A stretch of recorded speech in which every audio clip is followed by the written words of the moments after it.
네, 반갑습니다. 저는 대기과학자 조천호라고 합니다. 울산 시민 여러분들하고 함께 이 기후위기에 대해서 이렇게 생각할 수 있는 귀한 시간을 갖게 돼서 저한테는 굉장히 영광스럽기도 합니다.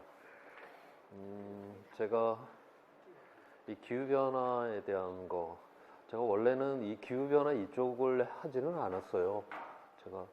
제가 1980년대, 그 당시, 지금은 대기과학과라고 하는데, 기상학과를 입학을 했고, 입학을 할 때 그냥 잔디밭 위에서 푸른 하늘에 흘러가는 구름 바라보며 사는 거, 괜찮겠다 싶어서 선택을 했는데, 근데 제가 국립기상과학원에 들어가서 30년 동안 일을 하면서 잔디밭 위에서 구름 구경했던 거는 손가락 10개 안에도 들어가지 않습니다. 그냥 항상 모니터 앞에서 프로그램 짜면서 그렇게 이제 쭉 지냈어요. 인생이라고 하는 게 생각했던 것처럼 그렇게 잘 굴러가는 것 같지는 않습니다. 그래갖고 제가 취직을 해갖고 국립기상과학원을 다녔는데, 이제 사람들한테 나 이제 국립기상과학원에 다닌다 이렇게 이야기를 하면 제 직업에 대해서 가장 호의 있게 이야기를 해주시는 분이 당신은 참 특이한 일을 하시는군요. 이 정도가 가장 저한테는 호의 있게 이야기를 해주시는 분이고, 굉장히 공격적입니다. 날씨 왜 이렇게 틀리냐, 사기꾼 아니냐, 이런 식으로. 한 해는 제가 이제 주로 프로그램을 짜서 슈퍼컴퓨터라고 하는 걸 굉장히 많이 이용을 했던 사람인데, 한 해는 날씨가 굉장히 틀렸는데, 그때는 아예 신문기사 커다란 제목이, 그것도 일면 제목이, 슈퍼컴이 물 먹었냐? 이런 제목이 있던 것 같고요. 거기 댓글 달린 거 보니까 살벌하게 말할 수가 없고. 근데 제가 그냥 별 생각 없이 선택한 길인데, 이렇게 생욕을 얻어먹는 이러한 직업일까, 이런 생각도 스스로 많이 해봤던. 그러면서 어차피 세상을 향해서 제 직업에 대해서 괜찮아요 이야기를 한다는 건 별 의미는 없고, 저라도 제 직업에 대해서 스스로 이제 위로를 하기 위해 갖고, 이런 날씨라든가 이런 것들, 그 다음에 기후, 이와 관련돼서 뭔가 의미가 있는 이러한 글들을 이제 모으기 시작을 했어요. 사람이 이제 이렇게 글을 모으고 이래서 뭔가 이야기가 좀 만들어지면 자기 혼자 이렇게 갖고 있지 않고 여기저기 가서 막 떠들게 되잖아요. 이렇게 막 떠들다 보니까 어느 날, 야, 너 그거 신문에 좀 써봐라. 이런 기회가 생겼고, 그러다가 졸지에 아무튼 이렇게 작가가 되었고, 여러분들 앞에 또 이렇게까지 쓰게 되었습니다. 그래서, 제가 오늘 하는 이야기, 제가 쓴 책은 어떤 면에서 누구한테 알리거나 막 이러려고 썼던 건 아니고요. 먼저 그냥 저 자신이 제가 하는 일에 대해서 한번 위로를 하기 위해서 그렇게 이제 만들었던 이야기다 생각을 해주시면 될 것이고요. 그러한 과정에서 이 기후라고 하는 것이 굉장히 지금 위험한 그런 순간으로 이제 접어들고 있어요. 제가 이 일을 한 거는 처음부터 하지는 않았고, 앞서 이야기를 했듯이 저는 주로 이제 내일 모레 날씨를 예측을 하는 이러한 쪽에 이제 일을 쭉 해왔었는데, 처음에는 주변에서 이제 기후 변화가 일어났다. 1990년대부터 해서 우리나라에서 기후 변화가 일어난다. 주변에서 그런 것들을 하는데, 굉장히 제가 한심하게 생각을 했어요. 아니, 지금 내일 모레 날씨도 틀려갖고 지금 죽을 지경인데, 이놈들은 한가하게 100년 후고 어쩌고저쩌고 그런 인간들인가? 근데 어쩌다가 제가 이제 이 기후 업무를 이제 맡게 되면서 이게 좀 예사롭지 않다라고 하는 거를 그렇게 발견하게 됐고, 그래서 한 20년 전부터는 매일같이 아침마다 전 세계적으로 벌어지고 있는 이제 이 기후가 어떻게 변화가 되는가 이런 거를 매일매일 체크를 하면서 하루를 이제 시작을 합니다. 지난 한 20여 년 동안 단 한 번도 이게 뒤로 후퇴를 해본 적이 없어요. 이 기후변화라고 하는 게 점점 더 자주, 점점 더 강하게, 그래도 점점 더 명백하게 지금 우리한테 지금 다가오고 있는 이런 이제 위기이기도 합니다. 자, 그래서 이 위기를 이제 극복을 하려고 하면 바로 이제 우리가 이거는 단순하게 우리가 흔히 지금 정부라든가 이런 데서 우리 흔히 듣는 이야기들은 우리 착한 소비자가 되자 이런 이야기를 많이 듣잖아요. 그래 일회용품을 들쓰자, 에너지를 들쓰자, 이런 이야기들을 많이 듣는데 그 정도 갖고서는 이 기후위기가 근본적으로 좀 해결이 불가능합니다. 여기 나와 있듯이 기후의 시민이 되어서 바로 오늘날 우리가 살아가는 이 제도 자체를 갖다 바꿔내야지만이 오늘날 기후위기로부터 우리는 벗어날 수 있다라고 하는 그 이야기를 함께 나누고자 합니다. 지금 여기 그림이 하나, 이제 배경에 그림이 있는데, 우리가 보통 기후변화를 대응하게 될 때 우리가 어떤 뭐 한 학자의 그 이론에 의해서 하는 게 아니죠. 유엔에서 IPCC라고 하는 전 세계 규모학자가 합의를 한 그런 보고서들을 발간을 하는데 이번에 이제 6차 보고서가 나왔어요. 거기에는 여러 종류의 보고서들이 나오는데 거기에 표지를 장식했던 그러한 그림입니다. 이 그림에는 이제 제목이 있는데 그 아메리카 인디언들의 격언이죠. 우리는 조상으로부터 이 지구를 물려받았고 우리의 후손으로부터 이 지구를 빌렸다라고 하는 그러한 제목의 그림이에요. 지금 우리 세대가 지금처럼 이 지구를 사용을 하다가는 우리 다음 세대는 거의 지속이 지금 불가능한 그런 상태까지 이르렀다고 보고 있거든요. 그래서 지금 우리가 살고 있는 이 삶을 갖다 완전히 지금 바꿔내야 된다라고 하는 것을 강조를 하는 그런 그림이고요. 그래서 오늘 저는 우리의 이런 지속 가능성, 우리 다음 세대까지 이런 지속 가능성의 이야기도 함께 나눠보고자 합니다. 먼저 우리가 이제 기후가 굉장히 위험하다라고 하는데 도대체 기후가 뭔지 이 이야기부터 한번 해보도록 할게요. 여기 두 개의 그림이 있는데 하나는 한강이고요. 하나는 프랑스 파리의 센강의 모습을 보여주고 있습니다. 공간의 모습이 좀 많이 다르죠. 보니까 프랑스 파리는 강 옆에 건물이 딱 붙어갖고 올라간단 말이죠. 근데 우리는 이렇게 행간이 좀 여유지를 두고 저 뒤에다가 건물을 짓잖아요. 대한민국이 토목공학 능력이 프랑스보다 시원찮아서 강 옆에 건물을 짓지 못하는 이런 나라는 아닐 거예요. 왜 그러면 우리는 강 옆에 건물을 짓지 않나? 바로 기후 때문에 그렇습니다. 지금 보시는 바처럼 1월부터 12월까지 월별 강수량인데 프랑스 파리의 강수량을 보니까 부슬부슬 비가 일정하게 내리잖아요. 그러니까 쟤네들은 강옆이나 하천 옆에 그냥 건물 갖다 딱 붙여도 별 위험이 없습니다. 그런데 우리는 이렇게 여름에 대부분의 비가 내리잖아요. 우리는 홍수 수위를 제일 먼저 고려를 해야 되겠죠. 그래서 강 옆에 건물을 짓겠다고 홍수 수위를 고려를 하려고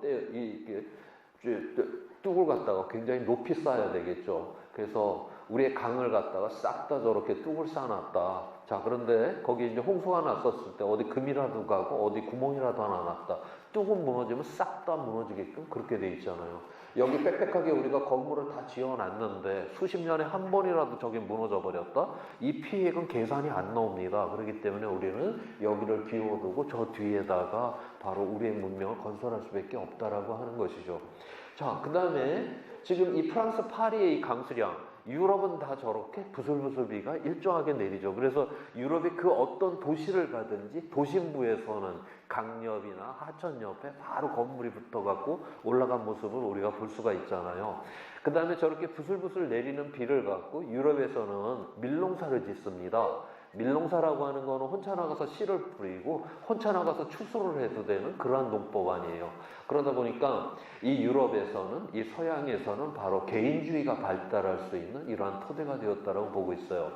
그런데 이 지금 우리 서울의 강수량, 우리나라의 강수량, 이 여름은 아시아에서는 다 저렇게 여름 우기 때 한꺼번에 비가 싹 다 저렇게 쏟아져 내립니다. 그래서 이 아시아에서는 저 비를 가둬갖고 쌀농사를 짓죠.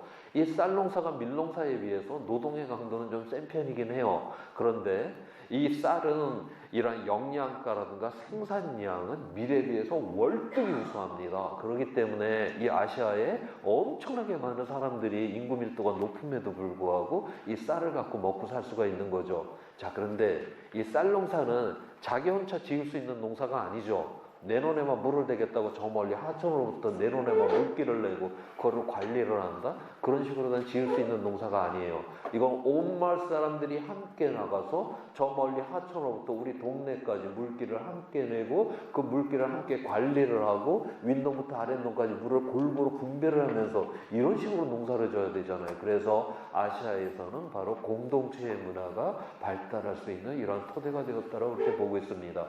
이렇게 비가 유럽처럼 부슬부슬 내리느냐 아니면 아시아처럼 한 방에 저렇게 팍 쏟아지느냐에 따라서 우리의 공간의 모습, 그 다음에 우리의 먹거리, 심지어는 우리의 인간의 관계까지도 이렇게 영향을 받고 있다라고 하는 거예요. 우리가 이 기후라고 하는 걸 별로 의식하고 살아가고 있지는 않지만 우리의 생존, 우리의 삶이라고 하는 게 바로 이렇게 기후에 지금 딱 맞춰져 있는데 바로 이게 지금 흔들리고 있다. 여기에 지금 위험이 있다라고 하는 것입니다. 자, 그러면 우리의 이 문명이라고 하는 거는 어떠한 기후 조건에서 출현을 할 수 있었나? 그거를 한번 살펴보도록 할게요. 우리 호모사피엔스, 그러니까 우리 현생인류, 우리와 같은 이러한 존재들 한 20만 년, 30만 년 전이면 지구상에 등장을 하게 됩니다. 그 다음에 한 3, 4만 년 전이 되게 되면 이 동굴에다가 멋들어진 짐승을 그려내죠. 그 다음에 3, 4만 년 전이면 이 동물의 뼈를 갈아갖고 바늘을 발명해서 옷을 꿰매입기 시작을 해요. 옷을 꿰매입을 정도면 뇌는 우리랑 동일하다라고 이제 봐야 되는데, 우리 인간은 이 농업을 시작한 신석기는 고작 10,000년 전의 일이단 말이죠. 오늘날 우리는 수십 년 만에 온 세상을 갖다 다 뒤집어 놓는 이러한 존재들이에요.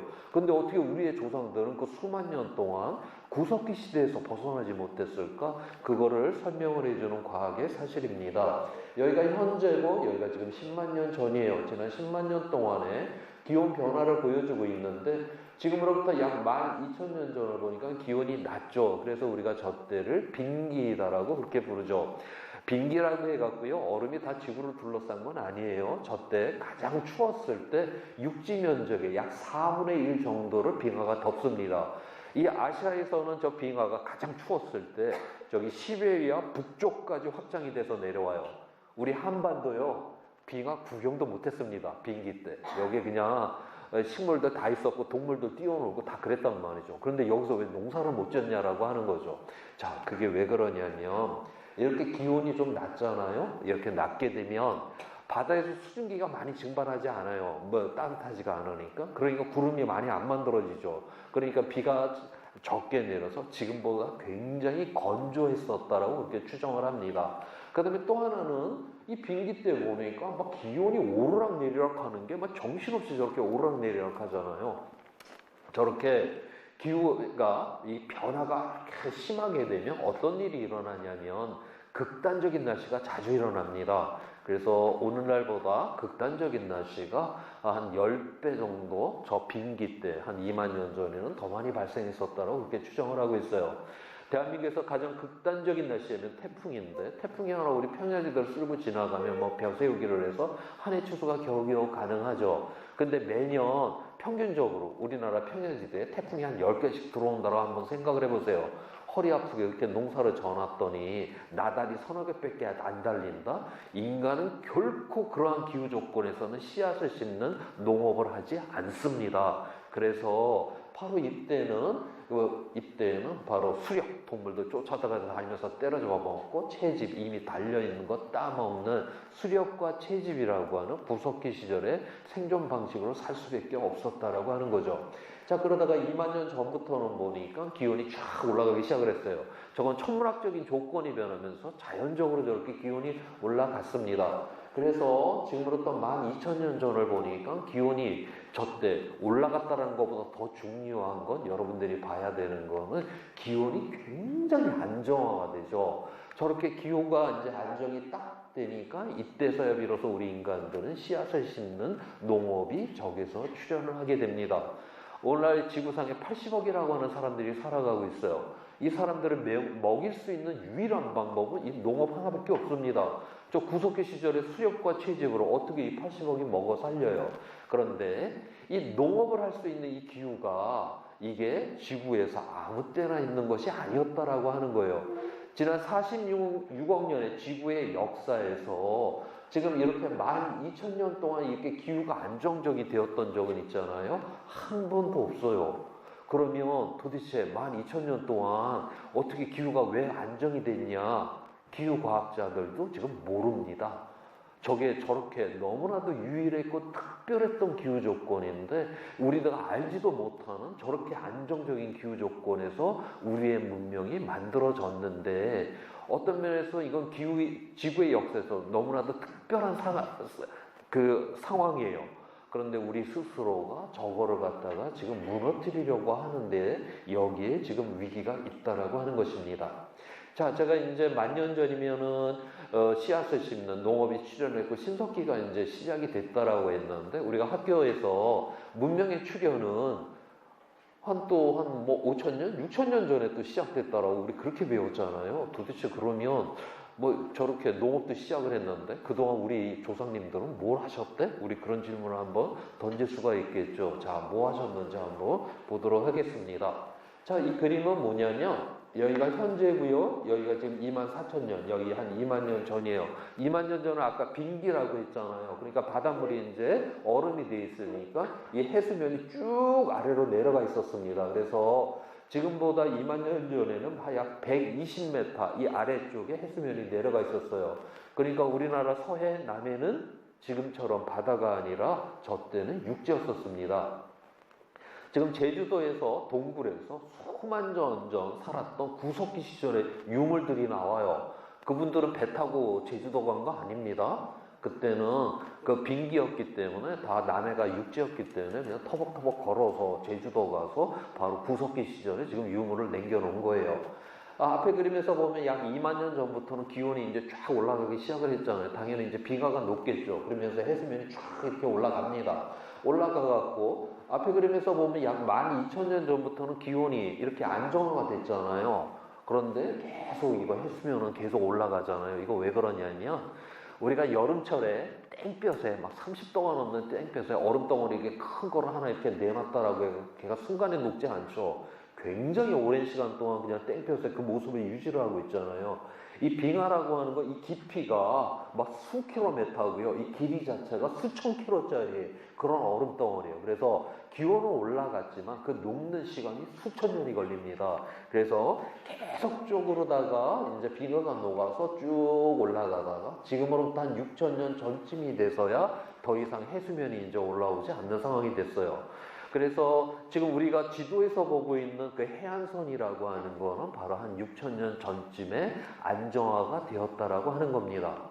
우리 강 하구에는 물도 많고 강 상류로부터 퇴적층이 내려와서 거기 농업 생산량이 많겠죠. 먹을 게 많으니까 당연히 많은 사람들이 몰리게 될 것이고 많은 사람들이 있다 보니까 뭔가 이런 시설물 같은 것도 하나 만들게 될 것이고 그런데 해수면이 계속 지금 이 상황 속에서는 해수면이 올라오니까 후퇴를 해야 되는 거죠.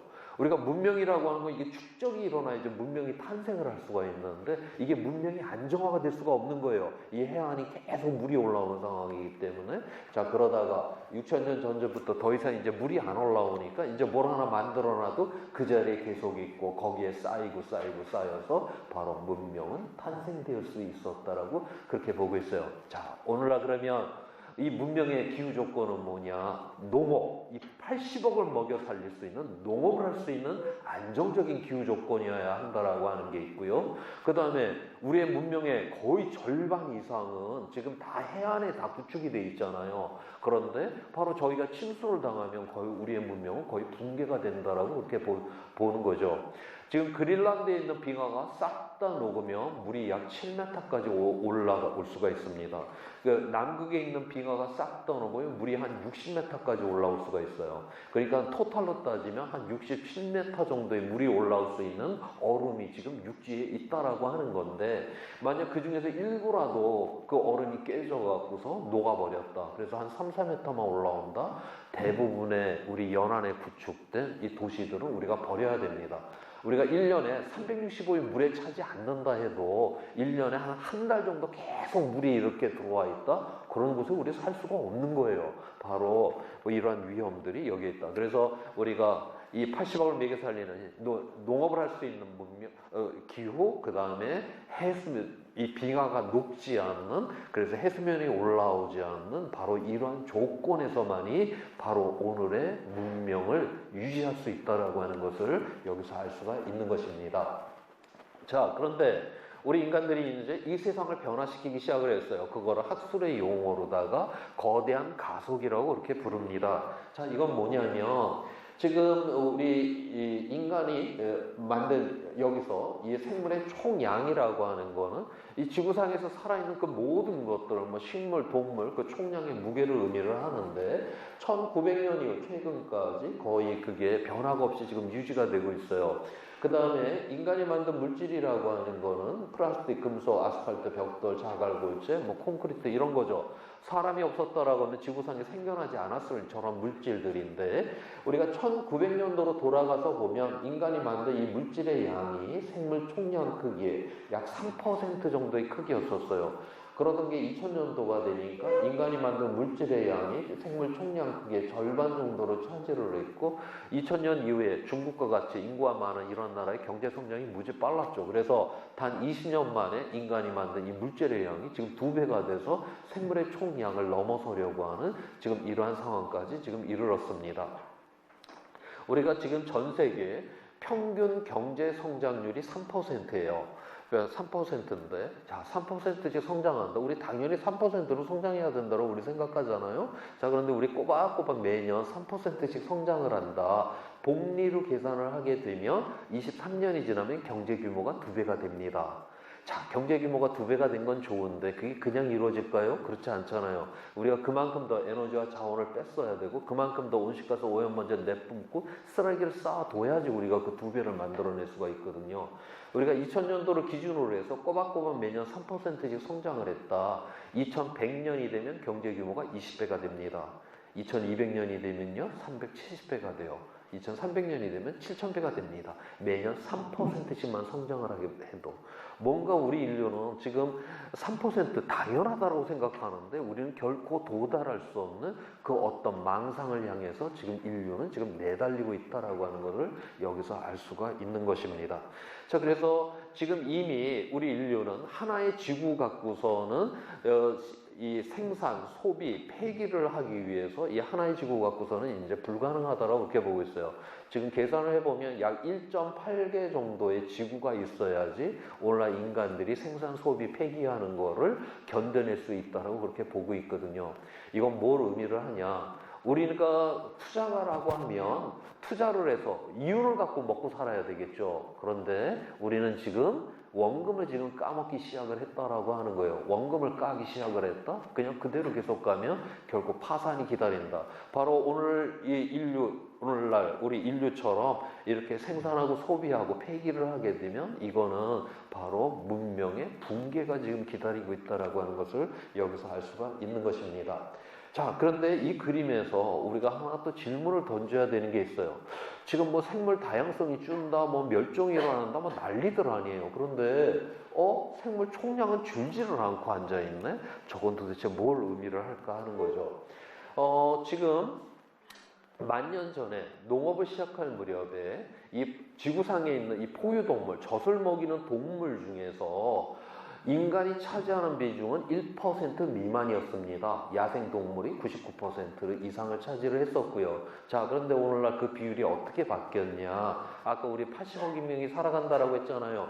포유동물 중에서 우리 사람이 차지하는 비중이 36%입니다. 그 다음에 우리가 고기하고 우유를 얻기 위해서 키우는 가축이 지금 58%예요.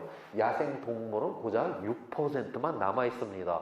지금 그러니까 우리가 보는 포유동물이라고 하는 이것 중에 96%는 오직 인간만을 위해서 지금 존재한다라고 하는 거죠. 그 다음 우리가 식물, 우리가 논과 밭, 거기서 뭐 이게 식물이 자라니까 저 생태 친화적인 거야? 한번 이거 생각을 해보세요. 우리가 수천 년 전으로 돌아갔다라고 한번 생각을 해보세요. 거기는 다양한 식물들이 가득 심어져 있겠죠. 자, 그런데 오늘날 보니까 다 단일 작물, 우리가 먹을 수 있는 것들로만 딱딱딱 그렇게 심어져 있잖아요. 그래서 지금 이 생물의 총량은 변함없이 유지가 되고 있지만 생물의 다양성은 지금 엄청나게 빠르게 지금 붕괴가 일어나고 있는데, 바로 우리 사람들 때문에 그런 일이 일어나고 있다라고 하는 겁니다.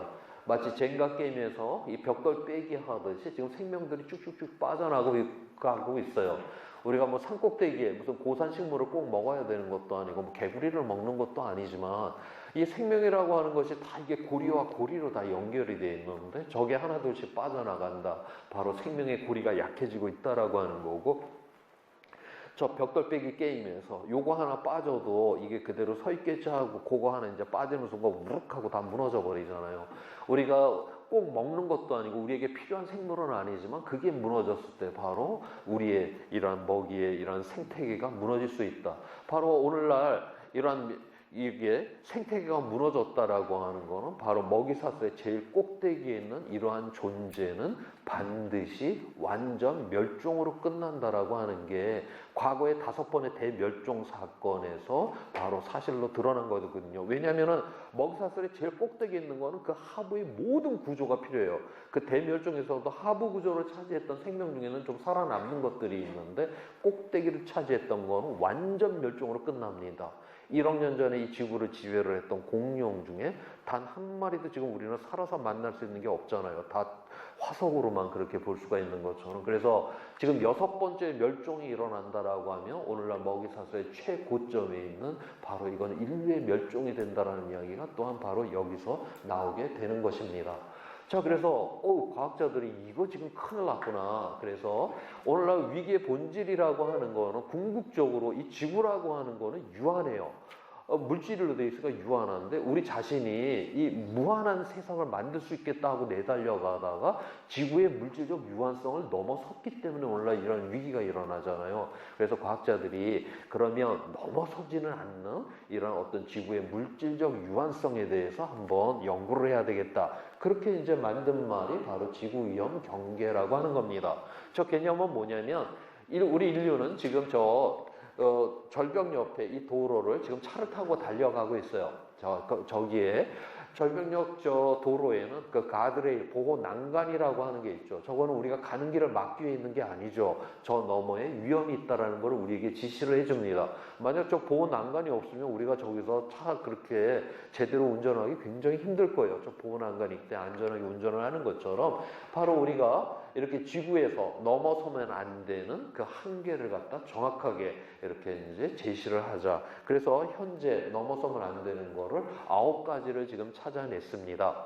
그래서 저기 녹색의 범위 안에 있으면 우리가 이제 회복력, 탄성력의 범위라고 하는 건데 저건 뭐하고 왔냐면 우리가 뭐 체온이라든가 혈당이라든가 혈압이라든가 이게 어떤 값을 딱 넘으면 우리가 약을 먹어서 그 안쪽으로 들어오게 하려고 애를 쓰잖아요. 그거는 그 어떤 값을 넘게 되면 우리가 이제 몸이 굉장히 위험해진다라고 하는 거죠. 바로 저 녹색의 범위는 우리가 약을 먹어서 안쪽으로 들어오게 하는, 그래서 저 안에서만 있을 때만이 우리가 안정하기 때문에 이 부분을 우리가 고수를 해야 되는 겁니다. 자, 그런데 이미 이제 여러 이러한 요소들이 이미 이제 위험 속으로 저 붉은 영역으로 이제 진입을 하기 이제 시작을 했습니다.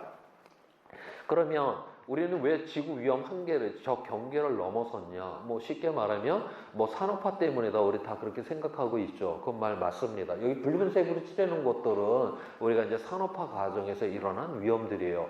자, 그런데 여기 지금 녹색으로 돼 있는 것들이 있잖아요. 얘네들은 바로 농업 때문에 지금 일어난 위기입니다. 농업이 거기서 식물이 자란다고 생태 친화적이지 않습니다. 이 농업으로 인해서 우리가 토양을 굉장히 많이 파괴를 하고 물을 갖다가 엄청나게 쓰고 뭐 이러고 있기 때문에 바로 이제 농업도 지구에 엄청난 지금 부담을 주고 있다라고 그렇게 보고 있어요. 근데 우리 인류는 지금 현재 그 생산한 식량의 약 3분의 1을 갖다가 쓰레기로 지금 내다 버리고 있어요. 그래서 오늘날 이 지구의 위기를 극복을 한다는 데 있어서는 우리의 먹거리의 혁명도 지금 필요하다라고 하는 이유가 또한 여기서 나오게 되는 것입니다. 그 중에서 이 기후변화는 다른 이러한 요인들에 다 영향을 미칩니다. 그 다음에 전 지구적으로 일어나는 것이고 이러기 때문에 가장 커다란 위험이다라고 그렇게 보고 있어요. 여기에 대해서 한번 이야기를 해볼게요. 지난 2000년 동안 지구의 평균 기온의 변화를 보여주고 있는데 여기 검은 실선으로 되어 있는 거는 이산화탄소의 농도의 변화입니다. 산업혁명 이후 우리가 화석연료를 태웠더니 이 이산화탄소 농도가 굉장히 빠르게 증가를 했고 그와 함께 기온이 많이 상승을 했죠. 저 그림으로 보면 뭔가 로켓가 쏘아 올라가듯이 이제 기온이 팍 올라갔는데 몇 도 올라갔나 봤더니 1도가 지금 올라간 거예요. 여기서 우리가 갸우뚱하죠. 1도, 하루에도 뭐 10도 이상 이렇게 변화가 되고 우리나라 계절 변화를 보면 굉장히 크게 온도 변화가 일어나는데 저깟 1도가 뭐 이렇게 생각을 할 수 있을런지 모르겠는데 이건 그러한 변화가 아니라 지구 전체 평균된 1년 동안 평균된 그 온도가 지금 1도가 상승이 되었다라고 하는 거예요.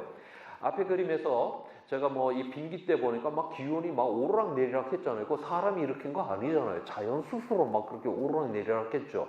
자, 그래서 과학자들은 과거에 이렇게 자연적으로 오르락 내리락한 이 기온을 알고 있습니다. 자, 그러니까 우리가 과거에 기온이 어떻게 변해됐는가를 알 수가 있는데, 과거에 자연에서 가장 빠르게 기온이 상승될 때의 속도가 1000년에 1도입니다. 자, 그런데 우리 사람들은 화석연료를 태워갖고요, 100년 만에 지금 1도로 상승을 시켜놨어요. 그러니까 우리는 자연보다 지금 10배나 빠르게 지금 기온을 갖다 변화시키고 있다라고 하는 거죠. 이렇게 되면 어떤 일이 일어나냐. 그 전에 이 기후가 균형을 딱 잡고 있었는데, 이게 갑자기 자연에서 가장 빠른 속도보다 10배나 확 이렇게 변화가 일어나다 보니까 이 기후의 균형이 확 무너지게 됩니다. 결국 이 기후의 균형이 무너지게 되면 결국 극단적인 날씨가 자주 발생하게 된다라고 하는 거예요. 아까 빙기 때도 이 변화가 빠르니까 극단적인 날씨가 많이 일어났었다라고 했잖아요. 자, 그러면 1도밖에 우리는 변화시키지 않았는데 이 극단적인 날씨는 어떻게 되었나를 한번 보도록 할게요. 지금 이 그림은 매년 전 지구적으로 일어났었던 극단적인 날씨의 개수를 지금 보여주고 있는데, 1980년도에는 전 세계적으로 약 한 200개 정도의 극단적인 날씨가 일어났었어요, 지구에서. 그런데 최근 들어와서 보니까 900개를 지금 돌파를 했습니다. 지구 평균 기온은 고작 1도밖에 변하지 않았는데, 지난 40년 동안에 극단적인 날씨는 이미 4배 이상으로 지금 증가를 했다라고 하는 거예요. 처음에는 조금씩 증가를 했어요. 그래서 이게 자연적인 변동인지 진짜 사람이 이렇게 변화를 시키는지 잘 구별이 안 될 정도로 변화가 적다가 2000년 이후에 이게 뚜렷하게 이 극단적인 날씨가 지금 증가를 하고 있는 이러한 상황이에요. 우리가 온실가스 배출량을 줄이지 않는다면 이제부터 저 극단적인 날씨는 이제 본격적으로 증가를 하게 되는 이러한 상황이 벌어진다. 이러다가 이제 먹을거리가 부족한 이러한 세상이 될 수가 있다라고 하는 것이고, 바로 이러한 것이 이제 기후의 위기의 한 모습이기도 합니다. 자, 그래서 지금까지는 제가 이제 과거에서 현재까지 이야기고요. 지금부터 미래에 대한 이야기를 해보도록 할게요. 이 그림은 제가 이제 앞서서 IPCC, 유엔에서 IPCC에 우리가 그 보고서를 기준으로 해서 기후변화가 어떻게 일어나고 어떻게 대응을 해야 되는가, 이제 유엔에서 그렇게 정한다라고 했는데, 그 보고서에는 이제 과학자들이 뭐 한 10,000페이지가 넘는 어마어마한 보고서를 만들어냅니다. 그거를 갖다 외교관한테 던져주고, 야, 니들 이제 기후변화 협상 잘해봐. 이러면 그거 보고 써요? 과학자들도 읽기 힘든 책인데, 그거를 마지막에서는 정책 결정자를 위한 보고서라고 수십 페이지짜리로다가 요약을 해갖고 만들어냅니다. 그래서 마지막 단계에 이제 그 보고서가 나오는데, 이번에 IPCC 6차 보고서가 작년 3월에 나왔어요. 그 정책 결정자를 위한 보고서. 바로 그 정책 결정자를 위한 그 보고서의 첫 번째 이제 그림입니다. 1900년도에서 2100년까지 지구의 평균 기온의 변화를 보여주고 있는데요. 여기서 세로줄 한 줄 한 줄은 한 해 한 해의 평균 기온을 나타내고 있어요. 그래서 여기 하늘색으로 표시된 거는 평년보다 온도가 낮았다라고 하는 거고, 빨간색이 강하면 강할수록 평년보다 온도가 높았다라는 걸 보여주고 있습니다.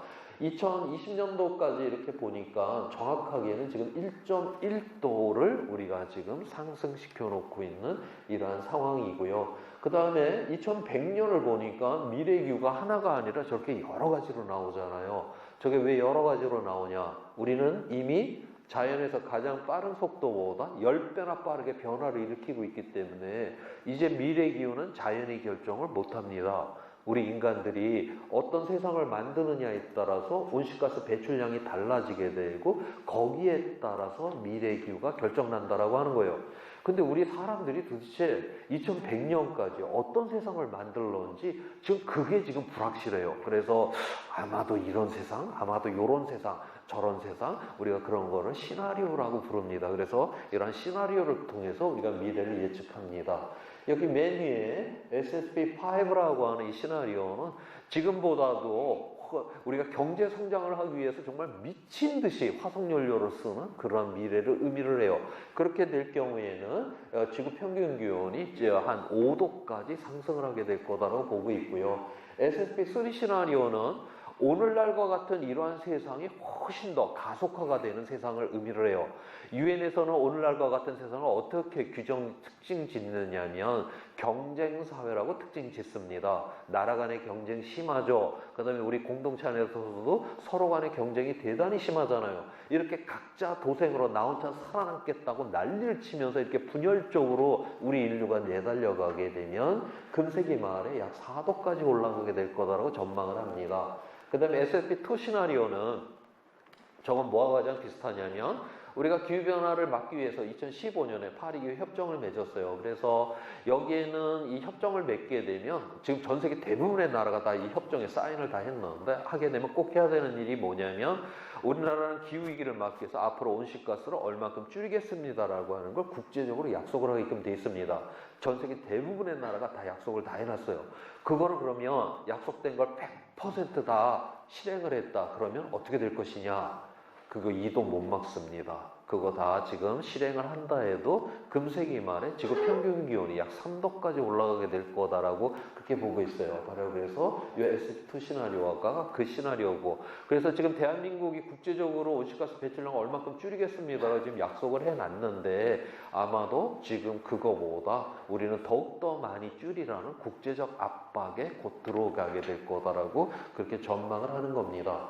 그 다음에 여기 지금 이제 그 SFP1 시나리오로 우리가 이제 지속 가능한 미래라고 하는데 저게 이제 2도를 막으면은 지속 가능하다라고 그렇게 보았었어요. 자, 그런데 저거를 갖고서 지금 보면 이미 한 1도밖에 오르지를 않았는데 저기 뭐 태평양이나 인도양에 있는 섬나라들 막 나라가 없어지려고 하잖아요. 해수면이 올라와서. 그 다음에 뭐 방글라데시 같은데 저지대 국가에 막 해수면이 올라와서 농토에 바닷물에 들어가 못 쓰게 되고 막 그런 나라들이 난리가 난 거예요. 지금도 우리는 나라가 없어지려고 해서 지금 난리가 났는데 무슨 2도를 막는다고 그러냐. 그런 일 없다. 저 좀 낮춰야 된다라고 굉장히 강력하게 주장을 해서 2018년도에 인천 송도에서 저 IPCC에서 특별회의를 다시 합니다. 그래갖고 바로 인천 그 송도 회의에서 1.5도를 막아야 된다는 게 그 회의에서 이제 결정이 난 거예요.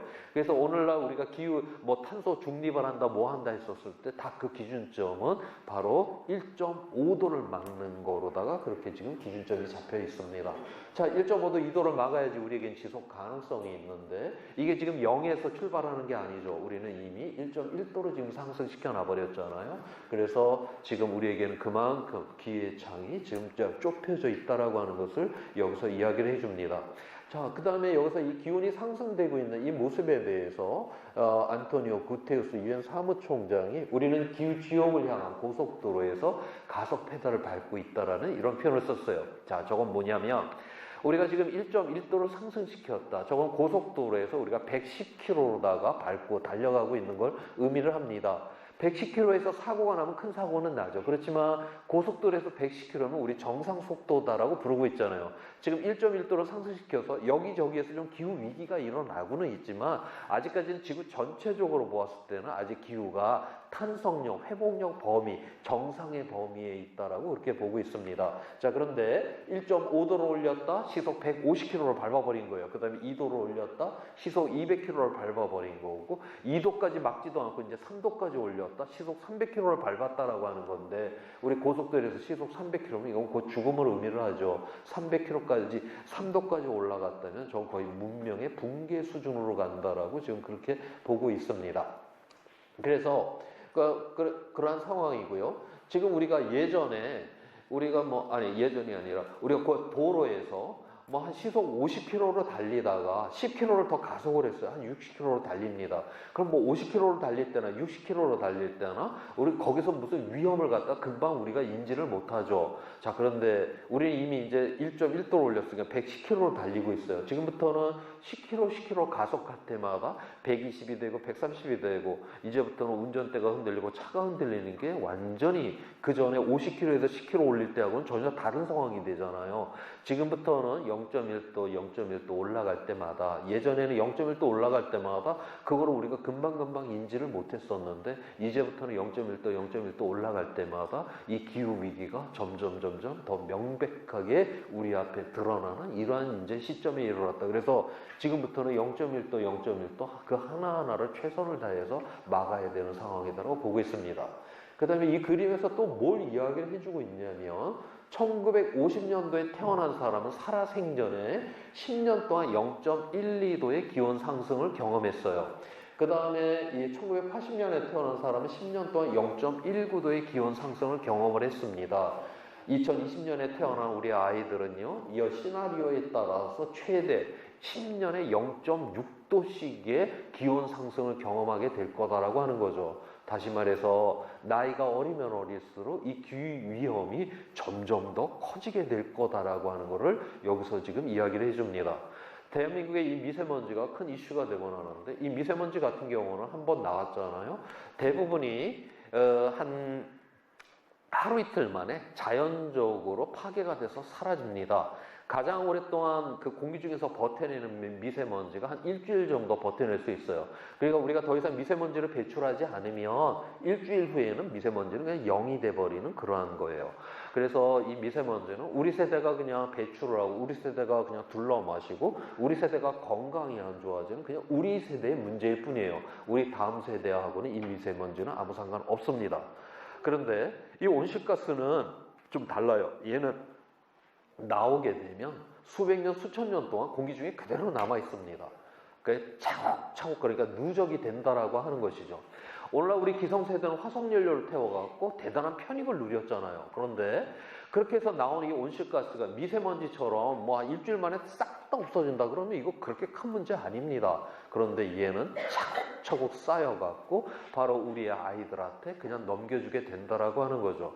그럼 우리 아이들은 우리 세대가 배출한 거기에 대한 편익은 하나도 없이 위험만은 그대로 고스란히 안고 살아가야 되고 그거를 극복을 해야 된다라고 하는 바로 이래서 이 세대 간의 정의롭지 않음의 문제가 있다라고 하는 거를 이번에 IPC 6차 보고서의 정책 결정자를 위한 보고서에서 이 세대 간의 정의롭지 않은 문제를 가장 먼저 지적을 하고 있는 것입니다. 자, 그런데 우리 이제 인간의 또 역사를 보게 되면요, 뭐 온갖 자연재나 온갖 감염병 전쟁해서 막 엄청나게 많이 사람들이 죽어 나갔잖아요. 물론 그거를 죽어 나간 사람들, 거기서 다치고 피해를 본 사람들은 대단한 비극이죠. 그렇지만 인류 전체 차원에서는 그러한 위험들을 하나하나 극복을 하고 또 극복하는 과정에서 더 나은 세상까지도 만들어냈습니다. 다시 말해서 지금까지 인류가 경험했던 그 모든 위험은 그것이 아무리 크다 해도 인류 전체 차원에서는 회복이 가능한 위험이었다라고 하는 거예요. 그런데 이 기후위기는 지금까지 인류가 경험했던 위험과 전혀 질적으로 다른 것이 하나가 있습니다. 그게 바로 회복 불가능성이에요. 그래서 얘가 어느 날 갑자기 우리 앞에 이게 등장을 하게 되면 우리는 돌이킬 수 없는, 되돌아갈 수 없는 점점 더 심해지는 이 기후에, 이 지옥으로 빠져버릴 수밖에 없다. 우리가 그 시점을 이제 티핑 포인트라고 하는데 그게 한 가지가 아니라 지금 이 남극과 이제 북극에 있는 이 빙하들 이거 깨지면 아까 물이 67m까지 올라온다. 이거 뭐 어마어마한 사건이 벌어지는 거죠. 이게 한 번 깨지면은 그냥 와장창 깨지는 거예요.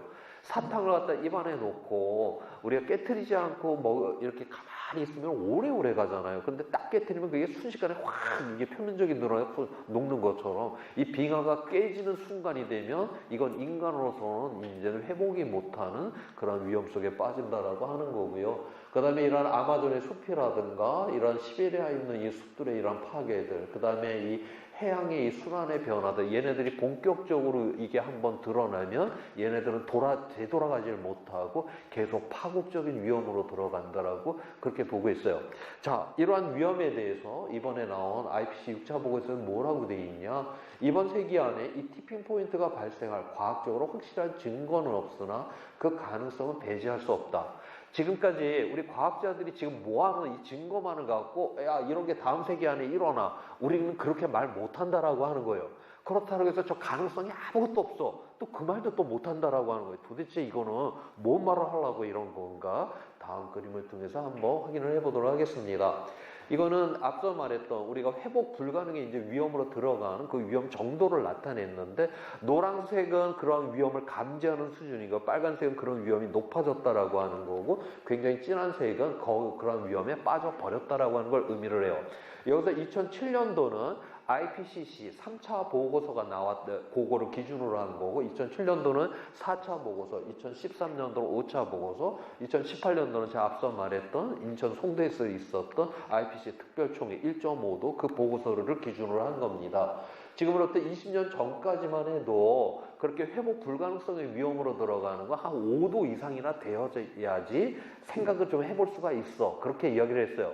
그런데 그동안 20년 동안 과학적 증거가 쫙 쌓이면 쌓일수록 이 온도가 계속 지금 낮은 온도에서도 지금 일어날 수 있다라고 그렇게 지금 보고 있는 겁니다. 그래서 지금 이제 2도 선에 가게 되면 저런 위험이 굉장히 지금 커진다. 앞으로 우리가 과학적 증거가 더 쌓이게 되면 아마도 이렇게 되지는 않고 더욱더 이렇게 내려올 가능성이 더 높다라고 하는 거. 그래서 아까 지금 과학자들이 증거를 못 찾았다라고 해가지고 아유 저건 뭐 불확실하니까 냅둬도 되네 이 문제가 아니라 이거는 우리가 과학자들이 몰라서 그러는 거지 우리가 밝혀내면 밝혀낼수록 이 위험은 점점 더 우리에게 가까이 오게 될 거다라고 그렇게 보고 있어요. 자, 그래서 이러한 이제 위험을 갖다가 우리가 그대로 냅둬서는 안 되겠죠. 자, 지금부터는 그러면 이 위험을 어떻게 극복을 할 것인지 그 이야기를 해보도록 하겠습니다. 앞서서 우리가 이제 가장 대표적인 게 유엔에서 이제 2015년에 파리 기후 협정을 통해서 이 문제를 이제 해결을 하기로 했는데요.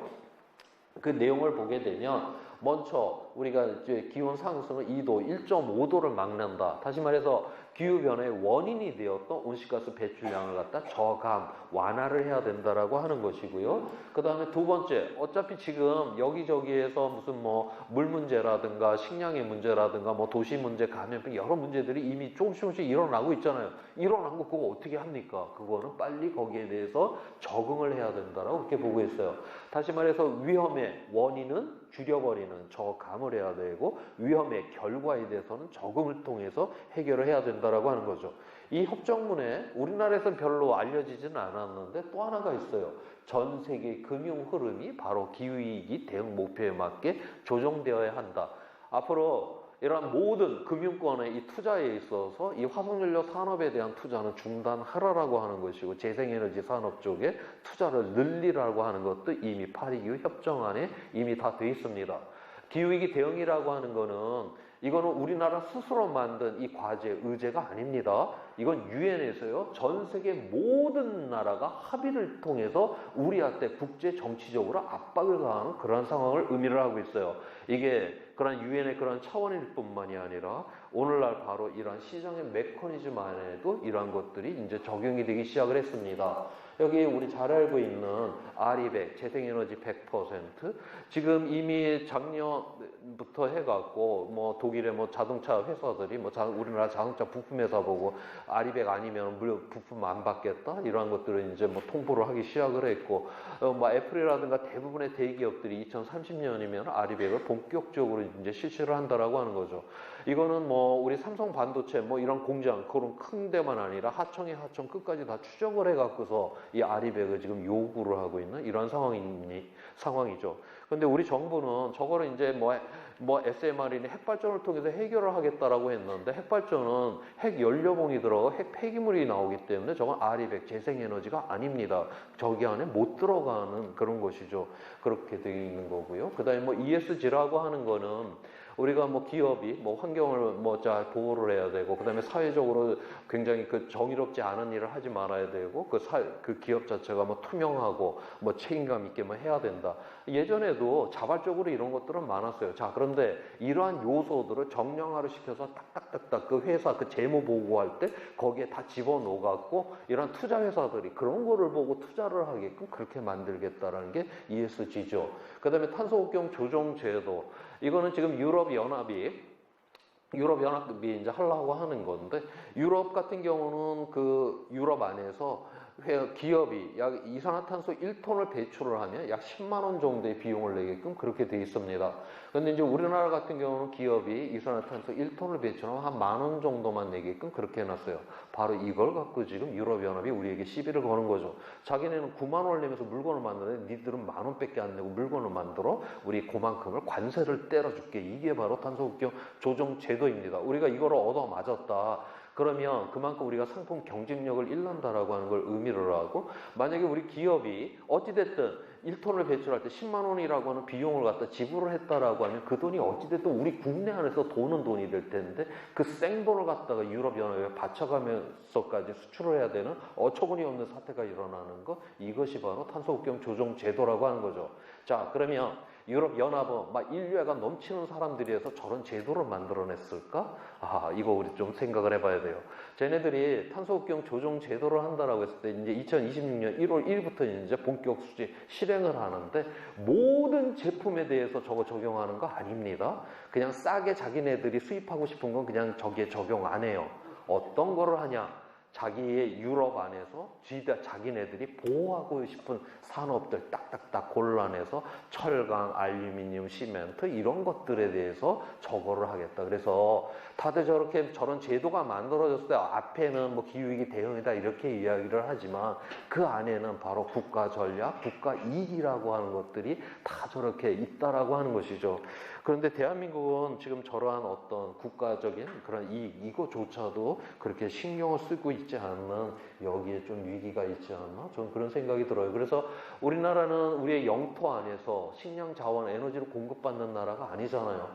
우리가 그래도 요만큼 잘 살게 된 건 뭡니까? 세계 주류 시장에 정말 미친 듯이 우리 노력해서 쫓아갔기 때문에 우리가 지금 요만큼 잘 살게 되었는데 바로 세계 주류 시장에 이런 새로운 메커니즘들이 바로 저런 기후위기 대응들을 갖다 요구를 하는 이런 세상이 되었다. 다시 말해서 대한민국의 기후위기 저러한 것들을 적극적으로 대응하지 않는다라고 하면 우리는 기후위기 이전에 경제위기, 왜냐하면 우리는 무역을 통해서 먹고 사는 나라이기 때문에 가장 최전방에서 얻어맞을 가능성이 높은 나라다라고 하는 것을 여기서 이야기를 해주고 있습니다.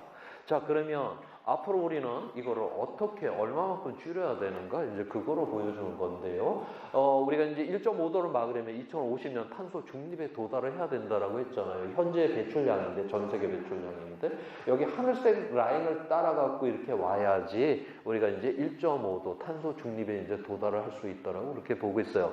저건 뭐 엄청나게 지금 줄여야 되는데 30년 후니까 지금부터 우리 연구개발 열심히 해서 뭐 에너지 효율 높이고 에너지 전환하고 뭐 열심히 해야 됩니다.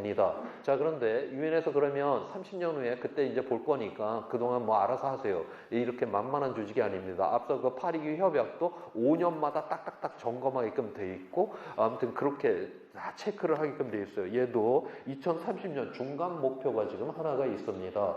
지금 현재 이 배출량을 갖다가 43%를 이제 줄여야 한다라고 하는 거죠.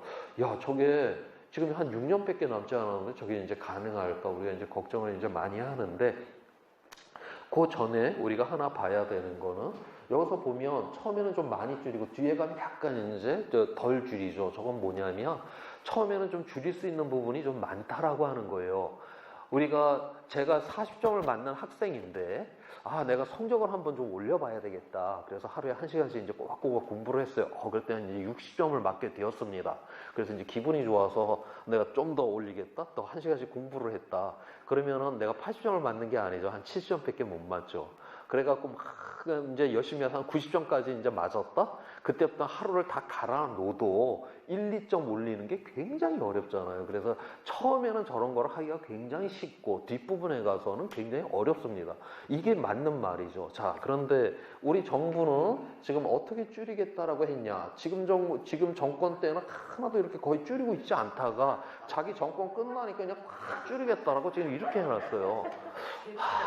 정말 뭐 해도 이게 국제 기준이 이런데 지금 이렇게 지금 해놓고 그래서 연구 개발을 열심히 해야 되니까 조금 몇 년 동안 자기 임기 때는 안 줄이고 그 다음에 줄이겠다고 그렇게 했는데 지금 녹색성장 그 위원회 하신 그 위원장이신 분은 이명박 정부 시절에 녹색성장 그거를 설계를 하셨던 분이거든요. 그분은 벌써 10년 전부터 이 일을 했는데 어떻게 저런 거를 만들어 놨는지 제가 좀 이해가 안 되는 그런 상황이 있어요. 그만큼 지금 뭔가 지금 대한민국은 굉장히 이상스럽다라고 하는 거고요. 자, 여기서 그러면 이 43%를 우리가 줄인다라고 하는 거. 그러면 이 유엔의 IPCC는 아무 생각도 없이 그냥 2050년 탄소 중립 돼야 되니까 줄 하나 쫙 꺼놓고 야 이거 이렇게 줄여야 돼 이렇게 하는 걸까? 아 여기 그렇게 만만한 조직 아닙니다. 이거 또 다 계산해 봅니다. 2030년이면 뭐 연구 개발이고 뭐 이럴 시간이 없어요. 지금 현재 우리가 갖고 있는 이 능력으로 이 문제를 해결을 해야 되는 거거든요. 바로 현재 우리의 능력으로 이 문제를 어떻게 해결할 수 있는가 그거를 지금 다 계산을 했어요. 지금 이 IPCC 속에 있는 그 보고서를 보게 되면 기술적으로 실행 가능하고 점점 더 비용이 효율적이며 시민의 지지를 받는 기후위기에 대응할 수 있는 기술이 있다라고 그렇게 선언을 합니다. 그러면서 각 부분별로다가 줄일 수 있는 이산화탄소의 양을 다 이렇게 계산 다 해놨어요. 그 다음에 저 칼라로 표시된 건 저거를 하게 되는 경우 써야 되는 비용까지도 지금 계산 다 해놨습니다. 파란색은 투자한 것보다 이익이 될 것이고 빨간색이 강하면 강할수록 비용이 많이 든다라고 하는 걸 의미를 해요. 저기에서 이산화탄소 1톤을 줄일 때 $100 미만의 기술만으로 저 줄일 수 있는 양을 다 더해놓고 봤더니 2030년까지 지금 배출량의 절반을 줄일 수가 있다라고 그렇게 나와 있어요. 그래서 우리 인류는 돈이 없고 기술이 없어서 탄소 중립에 도달 못하지는 결코 않을 거다라고 하는 겁니다. 저기에는 딱 이런 문장이 하나 이제 꼽혀져 있어요. 단지 장애물이 있을 뿐이다. 돈 없고 기술 없어서가 아니라 장애물. 이 장애물은 과연 뭘까요? 거기는 설명은 없어요. 그렇지만 제가 상상하기로다가 바로 기득권의 이 정치 경제적인 이러한 세력들이 저런 새로운 세상을 가는 거를 막고 있기 때문에 우리는 탄소 중립에 도달 못하는 경우는 있어도 결코 돈 없고 기술 없어서의 문제는 아니다라고 하는 게 바로 IPCC의 연구의 결과인 것입니다.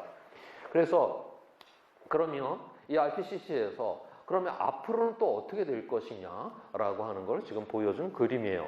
여기서 요 점선으로 이렇게 돼 있는 거는 우리가 이제 기온 상승을 2도나 1.5도로 막는 경우, 그러니까 기후위기를 적극적으로 대응을 하는 경우에 이 태양광 같은 경우는 2050년에 2020년도보다 1500%가 늘어나게 될 거고 풍력은 1000%가 늘어나게 될 거다라고 전망을 합니다. 여기 실선으로 돼 있는 건 뭐냐? 저건 기후위기를 전혀 대응하지 않는 경우예요. 그래서 막 3도, 4도까지 막 올라가는 경우입니다. 그래도 재생에너지는 이렇게 늘어나게 된다라고 하는 거예요. 이건 왜 그러냐면 이 우리가 뭐 이 산업의 발전이라고 하는 거 에너지를 뭘 썼느냐 갖고서 이렇게 나뉘잖아요. 뭐 나무를 태우냐, 석탄을 태우냐, 석유냐, 가스냐. 이제 미래 새로운 산업은 바로 재생에너지를 통해서 일어나게 될 것이기 때문에 이거는 이제 기후위기 대응과도 상관없이 저런 변화가 일어나게 될 거다라고 그렇게 전망을 한 겁니다. 그러면 아직까지 그러면 이 재생에너지의 이제 이 비용에 대한 이야기를 해보게 돼 있는데 작년 10월 달에 네이처라고 하는 이 논문에서 나온 거예요. 여기서 LCOE라고 하는 거는 기존에 돌리고 있는 발전소가 아니라 우리가 새로 발전소를 만들어서 그 발전소를 이제 운영하는 끝까지 사용했었을 때 드는 그 비용을 의미를 합니다. 2023년도를 기준으로 봤었을 때 여기 지금 그 전력 중에서 가장 싼 에너지를 의미를 해요. 여기 파란색으로 칠해놓은 거는 풍력이 가장 싼 나라들이고요. 분홍색으로 칠하는 거는 태양광이 가장 싼 나라입니다. 여기 일본이 지금 요 회색으로 되어 있는데 석탄이 지금 가장 비싸다라고 이렇게 싸다라고 되어 있고요. 그 다음에 우크라이나, 그 다음에 러시아, 대한민국 요 세 나라는 고동색으로 칠해져 있는데 그거는 바로 핵발전이 지금 가장 싸다라고 그렇게 되어 있어요. 뭔가 지금 대한민국이 세계 이 시장에서 지금 우크라이나, 러시아와 어깨를 걸고 지금 함께 열심히 달리고 있는 모습을 바로 여기 지금 보여주고 있습니다. 2027년이 되게 되면 대부분의 나라가 분홍색, 태양광이 가장 싼 에너지가 되고 2030년이 되면 이 스칸디나비아 반도 저 바람이 굉장히 센 저 지역을 빼놓고는 다 태양광이 지배적으로 가장 싼 에너지가 될 거다라고 이렇게 보고 있는 거죠. 오늘날 그래서 아까 우리가 이렇게 재생에너지를 그러니까 저렇게 늘어나는 이유는 바로 뭐냐면 이미 시장에서 경쟁력을 가졌기 때문에 기후위기 대응과도 상관없이 지금 저렇게 확산이 되고 있다라고 하는 거를 여기서 이야기를 해주고 있어요. 자, 그래서 이번에 이제 IEA라고 하는 세계 국제 에너지 기구에서 올해 나온 자료입니다. 여기서 보니까 2022년도, 2023년도에 새로 설치된 그 이제 전력 에너지량인데 태양광 같은 경우는 2022년에 85%가 늘었고 풍력은 60%가 늘었는데 핵발전은 약 30%가 줄었어요. 자, 여기서 늘고 준 거보다 더 중요하게 봐야 되는 거는 그 양을 한번 잘 보세요. 지금 핵발전도 새로 약 한 5.5기가와트 정도가 새로 이렇게 만들어졌습니다. 자, 그런데 풍력은 400기가와트가 넘죠. 그 다음, 태양광은 400기가와트가 넘고 풍력은 지금 120기가와트 정도가 돼요. 그러니까 태양광하고 풍력을 합치면 약 500기가와트가 작년에 새로 건설이 되었는데 지금 핵발전은 고작 5기가와트 정도가 늘어났다. 100분의 1입니다. 도대체 우리 정부가 말하고 있는 원전의 르네상스가 도대체 어디서 일어나고 있는 건지. 아니 저렇게 100분의 1밖에 안 되는 걸 갖고 지금 원전의 르네상스를 외치고 있다라고 하는 거죠. 그래서 지금 어떻게 루마니아에 원전이 하나 들어간다 뭐 한다, 그거는 정말 세계 시장에서 100분의 1짜리 그 작은 거 하나를 갖고 지금 이야기를 한다라고 하는 거죠. 지난 후쿠시마 사태 이후에 전체적으로 핵 발전량이 줄지를 않고 그대로 지금 유지가 되고 있어요. 실제로다가는 이 서유럽, 미국 이런 데에서는 새로 짓는 것보다 폐쇄하는 게 훨씬 많습니다. 그럼에도 불구하고 얘가 왜 안 주냐? 지금 늘어나는 나라가 중국, 러시아, 인도, 그 다음에 동유럽 이런 나라들이에요. 지금 그쪽은 우리가 그렇게 들어가기가 수월한 시장들이 다 아닙니다. 그리고 언제부터 우리나라가 그렇게 중국, 러시아, 인도, 동유럽과 함께 어깨를 나란히 하며 그러한 세상을 우리가 그런 나라 쫓아가갖고 지금 이렇게 된 거 아니잖아요. 우리는 세계 주류 시장에 지금 이거 발맞추고 그거를 따라잡기 위해서 노력을 해갖고 지금 이만큼 살게 되었는데 굉장히 지금 우리는 태행적인 이러한 상황에 지금 이르렀다라고 하는 거를 여기서 우리가 알 수가 있는 것입니다. 자, 그러면서 제가 이 그림을 하나 더, 우리 이제 독일하고 한번 제가 비교를 해 봤는데요. 독일이 우리처럼 이제 제조업을 이제 기반으로 한 유럽에서 그런 나라이기 때문에 한번 같이 비교를 해 봤습니다. 지금 이제 독일 같은 경우는 지금, 여기 2023년도 기준으로 이제 풍력이 여기에 하늘색이고 태양광이 지금, 노란색이에요. 1년 동안 약 14기가와트. 우리가 보통 원전의 그 돔 하나가 보통 1기가와트 정도 된다라고 하는데 그런 거 한 14개를 태양광과 풍력으로 설치를 했다라고 하는 거죠. 그 다음에 2026년부터는 매년 32기가와트씩을 계속 설치를 해서 2035년이 되면 전력에서 완벽하게 재생에너지로다가 전환을 해버리겠다는 게 국가 그런 목표입니다. 자, 요 아래 그림에서 우리나라하고 독일의 연간 태양광의 발전량 비교를 한번 해봤습니다.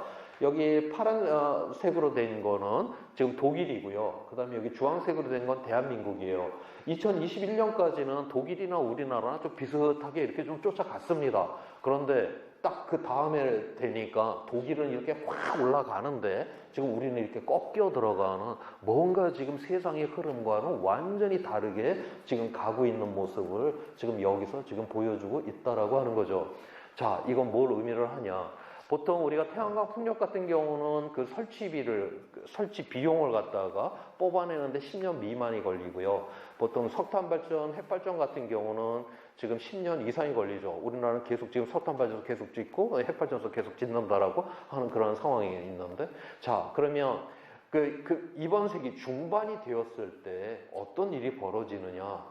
독일의 아이들은 공짜의 에너지를 갖고 바로 그들의 산업을 설계를 하게 될 거예요. 그런데 우리나라는 지금 우리의 기성세대는 지금 계속적으로 석탄발전소, 그 다음에 이번 정부는 또 핵발전소까지 더 새로 짓는다라고 하는 이런 상황이 되죠. 그러면 우리 아이들은 바로 계속 핵연료봉, 석탄이 들어가는 비용이 들어가야 되고, 그 다음에 왜 석탄발전소 돌리면 미세먼지가 쏟아져 나오고 핵발전소 돌리면 핵 폐기물이 쏟아져 나와야 되는 바로 그러한 거를 끌어안고 바로 그들의 삶을 구축을 해야 된다라고 하는 거죠.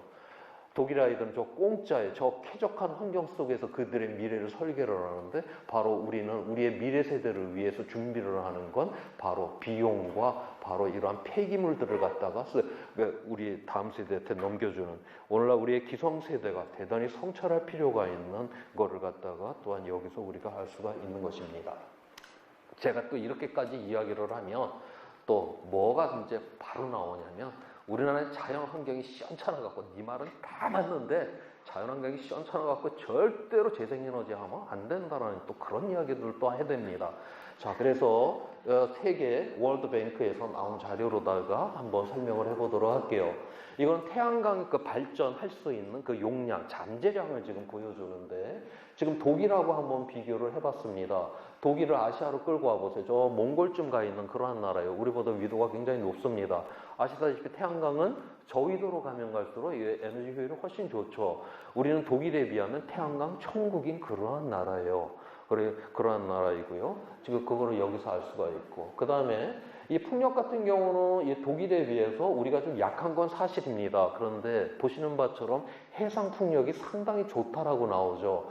그 다음에 지금 뭐 울산 앞바다부터 해서 인천, 전남 이쪽에 지금 해상 풍력 단지들 만들고 있잖아요. 여기 회사들 한번 보십시오. 다 지금 외국 자본들이 들어와서 다 저거 구축들 지금 다 하고 있습니다. 지금 저 외국 자본들이 우리나라 봉사활동 하려고 와갖고 지금 저 구축하는 거 아니잖아요. 다 이윤이 나기 때문에 와서 저런 작업 구축들을 하고 있거든요. 그래서 우리나라 해상 풍력이 그렇게 작은 것은 아니다라고 하는 거죠. 그런데 우리는 꼭 어디랑 비교를 하냐. 저기 사하라 사막하고 비교를 해갖고 태양광 편없더라고 그러고, 여기 북극에 바람 센 데랑 비교해갖고 풍력 편없더라고 그러고, 독일이 지금 무슨 사하라에다가 태양광 깔아놓고 저 북극에다가 풍력단지 만든 거 아닙니다. 지 영토 안에다가 지금 만들어서 거의 지금 재생에너지로 50%까지 지금 더 늘려놓고 더욱더 확대를 하겠다라고 하는 거죠. 땅이 없긴 왜 없습니까? 지금 우리나라 같은 경우는 앞으로 필요할 그 전력량까지 다 고려를 하게 되었을 경우에 서울 면적의 2배의 면적에다 태양광판을 깔면 우리가 필요한 전력을 얻을 수 있다라고 지금 그렇게 보고 있어요. 우리는 지금 골프장 면적을 서울 면적으로 지금 쓰고 있는 그러한 나라입니다. 땅이 없기는 어디가 없습니까? 지금 공공의 건물, 공공의 주차장, 도로변, 철도변, 그다음에 이러한 호수, 저수지 해서 지금 공유지들 다 텅텅 다 비워놓고 지금 할 곳이 없다라고 지금 난리를 치는 이상한 나라가 바로 대한민국 아닐까? 저는 그렇게 보고 있어요. 자, 지금까지는 이제 제가 탄소를 이제 줄여야 되는 이 이야기를 했고요. 그러면 우리가 이제 이미 일어난 거는 우리가 적응을 해야 된다라고 했는데 적응은 굉장히 분야가 여러 개예요. 그래서 하나하나를 이야기하기에는 이번 시간이 좀 어렵고요. 그 중에서 가장 우리에게 위험으로 크게 올 것은 바로 이제 식량의 위기이기 때문에 그 이야기를 한번 해보도록 하겠습니다. 자, 1961년 이후에 최근까지 인구는 약 한 150% 정도가 늘었어요. 그런데 이 전체 곡물의 생산의 양은 약 한 250% 정도가 늘었습니다. 우리가 농지는 한 15%밖에 늘지 않았거든요. 1961년도에 비해서. 이렇게 그런데 곡물 생산량을 250%까지 늘린 건 바로 이제 녹색 혁명을 일으켰기 때문에 단위 면적당 이 생산량을 엄청나게 우리가 많이 뽑았기 때문에 이런 일을 일으킬 수가 있었습니다. 지금 인구보다 항상 먹을 거를 더 많이 생산해 왔잖아요. 인류 역사상 이런 일은 없었습니다. 인류 역사상 이렇게 사람보다 먹을 게 이렇게 많이 생산하는 이런 시대는 우리는 살지 않은 거예요. 우리는 있잖아요. 이 지구의 역사에 있어서 굉장히 찬란한 시대, 물론 개인에 따라서 굉장히 다르지만 인류 전체라는 차원에서 우리는 어마어마하게 찬란한 시대를 지금까지 살아왔습니다. 그러면 과연 이렇게 먹을 게 넘쳐나는 지금 생산을 해놓고 3분의 1을 쓰레기로 내다버리면서도 살 수 있는 이런 세상이 앞으로도 지속 가능할까? 기후위기가 바로 식량을 이제 공격을 하게 될 거거든요. 바로 여기에 대해서 우리는 한번 생각을 해볼 필요가 있는 것입니다.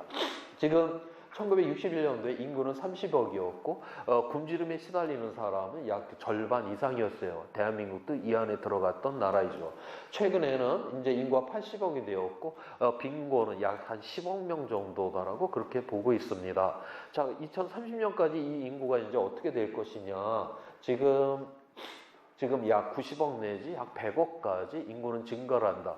2050년 이후가 되게 되면 그때부터는 조금씩 인구가 안정이 되면서 조금씩 줄지 않을까. 그러니까 앞으로 30년이 이 인류에게 있어서는 굉장히 이제 그 부담이 되고 중요한 그런 시점이에요. 우리가 이제 그런 시대로 이제 진입을 한다라고 하는 거죠. 자, 그러면 지금보다도 우리가 이제 그 10억 명 내지 20억 명분의 이제 식사를 이제 더 준비를 해야 되는데 우리가 3분의 1 쓰레기로 내다 버리니까 그거 잘 조정을 해갖고 하면은 될 것 같은데 자, 그런데 우리가 또 하나의 변수가 있어요. 그게 뭐냐면 지금 대한민국이 몇십 년 전까지만 해도 하루 세 끼를 배부르게 먹었다. 그 동네에서 그 사람 잘 사는 사람이었습니다. 근데 오늘날 하루 세 끼 나 배부르게 먹었다 그래서 너 참 잘 사는구나. 우리 그런 말 안 하잖아요. 지금 우리는 먹방을 틀어놓고 지지고 볶고 튀고 꽂고 우리의 먹는 욕망을 극대화시키는 이러한 세상을 지금 살아갑니다. 중국요, 쟤네들 이제 하루 세끼 문제 다 해결했잖아요. 경제 성장 엄청 빠르죠. 쟤네들도 바로 고기 뜯으면서 살겠다라고 그렇게 이제 나오게 될 거다라고 하는 거죠. 그렇게 되면 이 우리 인류가 이제 10억, 20억이 늘어날 뿐만이 아니라 이 먹는 경제 성장과 함께 이 먹는 욕망까지 충족을 시켜줘야 된다라고 하면 지금보다 곡물이 지금 생산되는 거 70%를 더 늘려놔야 된다라고 보고 있어요. 자, 그런데 과연 저게 가능할까? 농지를 갖다 더 늘린다? 거의 불가능합니다. 우리가 아마존을 불태우는 방법은 있어요. 그러면 우리가 생태계를 완전 붕괴시키겠다라고 하는 이야기거든요. 대단히 위험한 일입니다. 지금 새로운 우리가 지금까지 있었던 녹색 혁명과 그거를 넘는 또 다른 혁명이 농업에서 지금 아직 나오고 있지 않잖아요. 이거를 지금보다도 두세 배를 더 이게 두 배를 더 생산을 해내는 이런 농법이 지금 나와야 되는데 지금 그런 것도 아닙니다. 그러면 현재 농토와 현재 농법으로 이 문제를 해결을 한다라고 했었을 때 여기에 기후 위기가 이제 얹혀지게 된다라고 하는 거죠. 바로 이제 그거를 이제 보는 건데요. 현재 배출량을 그대로 유지를 한다라고 보았을 때 그렇게 되었을 때 2050년에 식량은 어떻게 되냐? 2000년도보다 옥수수는 24%, 밀은 3%, 쌀은 15%, 감자는 9%가 줄어들게 될 거다라고 하는 거예요. 우리는 지금까지 인류는 항상 필요한 것보다 더 많은 식량을 생산하면서 살아왔는데 이제부터는 수요보다 공급이 줄어드는 우리가 한 번도 경험해보지 못했던 역사책에서나 보았던 바로 그러한 세상으로 우리 인류는 지금 들어갈 위험이 대단히 높다라고 하는 겁니다. 이게 그런데 전 지구적으로 식량이 똑같이 줄어드느냐? 그것도 또 아니다라고 하는 거예요. 지금 이게 여기 누런색으로 칠해놓은 곳에서 싹 다 줄어서 이만큼이 줄은 것이고요. 이 와중에 여기 초록색으로 칠해놓은 곳들 있잖아요. 저 추운 지역이 따뜻해졌잖아요. 저 지역들은 지금보다 더 생량 생산이 늘어나게 될 거다라고 보고 있어요. 전 지구적으로는 저렇게 많이 줄지만 그런데 지금 이렇게 카나다라든가 유럽이라든가 러시아 지금도 쟤네들은 식량을 남게 생산하는 곳들이에요. 지금도 많은 식량을 생산하는 곳들은 더욱더 많은 식량을 생산할 것이고 지금도 식량이 간당간당한 곳들은 지금보다 훨씬 더 식량이 부족한 이러한 세상. 이렇게 되었을 경우에 이 세상은 과연 어떻게 될 것이냐라고 하는 거죠. 이미 일어나고 있는 일로다가 한번 보도록 하겠습니다. 이 그림에서 여기 실선으로 되어 있는 거를 우리가 건조 한계선이라고 하는데 저거는 1년 동안 강수량이 200mm가 내리는 지역이에요. 저 200mm는 우리가 그 농업을 할 수 있는 마지막 한계선입니다. 대한민국 1년에 한 1300mm가 내리니까 굉장히 건조하긴 하지만 그래도 200mm가 내리면 그래도 농업을 할 수가 있어요. 옛날에는 그래서 저 지역에서 그럭저럭 200mm가 내렸기 때문에 그럭저럭 농업을 해서 먹고 살았는데 오늘날 이 기후위기가 전 세계에서 똑같이 일어나는 게 아니라 저런 한계선이 지나가는 지역부터 이 기후위기가 지금 본격적으로 일어나고 있어요. 그래서 이 지역들은 다 지금 가뭄이 다 들어 있습니다. 자, 가뭄이 들다 보니까 먹을 게 부족하죠. 먹을 게 부족하면 사람들이 그 배고픔을 그냥 가만히 그 배를 움켜잡고 가만히 있냐? 안 그렇습니다. 사람이 배가 고프면 특히 자기 아이가 굶는 거를 보면 눈이 휘끗하고 돌아가죠. 밖에 나가서 바로 이제 뭐 폭동을 일으키고 난리가 나는 겁니다. 다시 말해서 배고픈 세상이 되면 이 사회 자체가 대단히 불안정하게 되는 것이고 사회가 불안정하게 되니까 당연히 정치가 불안정하게 되고 바로 저 지역에 테러 집단들이 여기저기에서 이제 등장을 하게 되는 거예요. 테러 집단들이 저기 캠프 쳐놓고 있으니까 미군이 보니까 저거 그냥 놔뒀다가는 안 되겠다. 가서 그래서 폭격을 좀 해야 되겠다. 요 동그라미 지점들이 바로 미군의 드론 폭격들을 맞았던 지점들이에요. 다 보니까 건조 한계선을 지나는 바로 지금 가뭄이 드는 이 지역에서 바로 저런 폭격들이 이루어졌다. 그래서 저런 거는 배고픔 그 자체로 끝나는 게 아니라 바로 정치, 사회적 이런 불안정성으로 가는 바로 이러한 위험 속으로 간다라는 것을 여기서 지금 이야기를 해주고 있는 것입니다. 자, 그래서 그러면 우리가 이러한 문제를 이제 어떻게 해결을 해야 되냐? 아까 이미 식량과 같은 경우는 이미 일어났다라고 하면 우리가 그걸 적응을 통해서 이제 해결을 해야 된다라고 했었는데, 아까 여기서 이 그림은 여기 SFP1은 아까 지속 가능한 1.5도는 2도를 막는 세상이고, SFP3는 아까 경쟁 사회가 굉장히 심한, 그러니까 각자 도생으로 나 혼자 살아남겠다라고 악을 쓰는 이러한 세상이다라고 그렇게 이야기를 했죠. 이 시나리오를 만들 때 배출량만 이렇게 보는 게 아니라요, 그 사회의 인구라든가 그다음에 뭐 불평등 지수라든가 이런 것들을 다 고려를 하면서 이러한 것이 미래 시나리오를 만들게 됩니다. 여기 SFP1 시나리오 같은 경우 지속 가능한, 여기 인구 증가가 낮고 빈곤이 감소하고 불평등이 감소하고 또 온실가스 배출량도 적은 이러한 사회를 의미를 해요. 그 다음에 이 SFP3 시나리오는 얘랑 완전히 반대가 되는 경쟁 사회니까 반대가 되는 사회입니다. 이랬을 경우에 똑같이 식량 위기가 일어난다 해도 지금 현재 1도가 지금 상승되었는데 지금 이 식량의 위기는 지금 감지하는 수준이에요. 그랬는데 SFP1 우리가 지속 가능한 이 미래, 그러니까 불평등이 줄어들고 빈곤이 줄어드는 이 사회, 서로 협력적인 사회를 의미를 합니다. 이런 사회는 설사 식량이 좀 적게 생산이 된다 해도 너무나도 협력적이기 때문에 이 위험은 감지하는 수준에서 끝나게 될 거다라고 하는 거예요. 그렇지만 이 SFP3 서로 경쟁 사회, 각자 도생, 막 사재기하고 쌩 난리가 나는 사회를 의미를 하죠. 지금 현재는 감지하는 수준인데 1.5도부터는 붉은의 영역, 이제 이 식량 갖고 굉장히 신경을 써야 되는 거고, 2도면은 이제 다 사재기 하겠다고 난리를 쳐대는 사회 불안정이 극대화가 되는 이런 사회로 가게 될 거다라고 그렇게 보고 있습니다. 그래서 우리가 기후위기를 막는다라고 하는 거는 바로 우리 사회가 이러한 연대의 힘이 강한 사회, 보다 정의로운 사회, 불평등이 줄어드는 사회까지 돼야지만이 제대로 된 기후위기 대응이 된다는 걸 여기서 이야기를 해주고 있어요. 자, 그러면 오늘날의 이러한 위기들에 대해서 이러한 전 세계적인 이러한 정책 결정자들은 어떻게 보고 있는가, 그런 이야기를 한번 해보도록 하겠습니다. 이 그림은 이코노미스트지라고 영국의 대표적인 이제 경제지죠. 여기서 나온 건데, 전 세계 중앙은행의 이제 고위직들이 국제적인 무슨 뭐 포럼이나 뭐 이런 워크숍 같은 데 가서 영어로 발표를 할 거 아니에요. 그 영어 발표문을 다 모아다가 이 사람들이 어떤 단어를 많이 쓰는가, 그거를 체크를 해갖고 지금 보여주는 겁니다. 중앙은행, 우리나라 한국은행 인플레이션을 잡는 게 가장 큰 목적 아니에요. 당연히 중앙은행의 이런 임원들은 인플레이션이라는 단어를 가장 많이 사용을 합니다.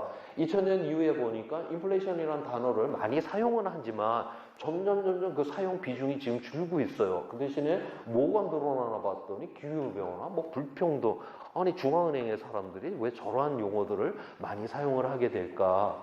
2년 전에 미국이 이제 IRA라고 하는 인플레이션 저감법이 통과가 됐죠. 자, 그 인플레이션을 저감을 하는데 미국은 뭘 갖고 저감을 하냐? 바로 기후변화 대응 이쪽 산업을 통해서 이제 이 저감을 하겠다라고 그렇게 이제 선언을 그렇게 했죠.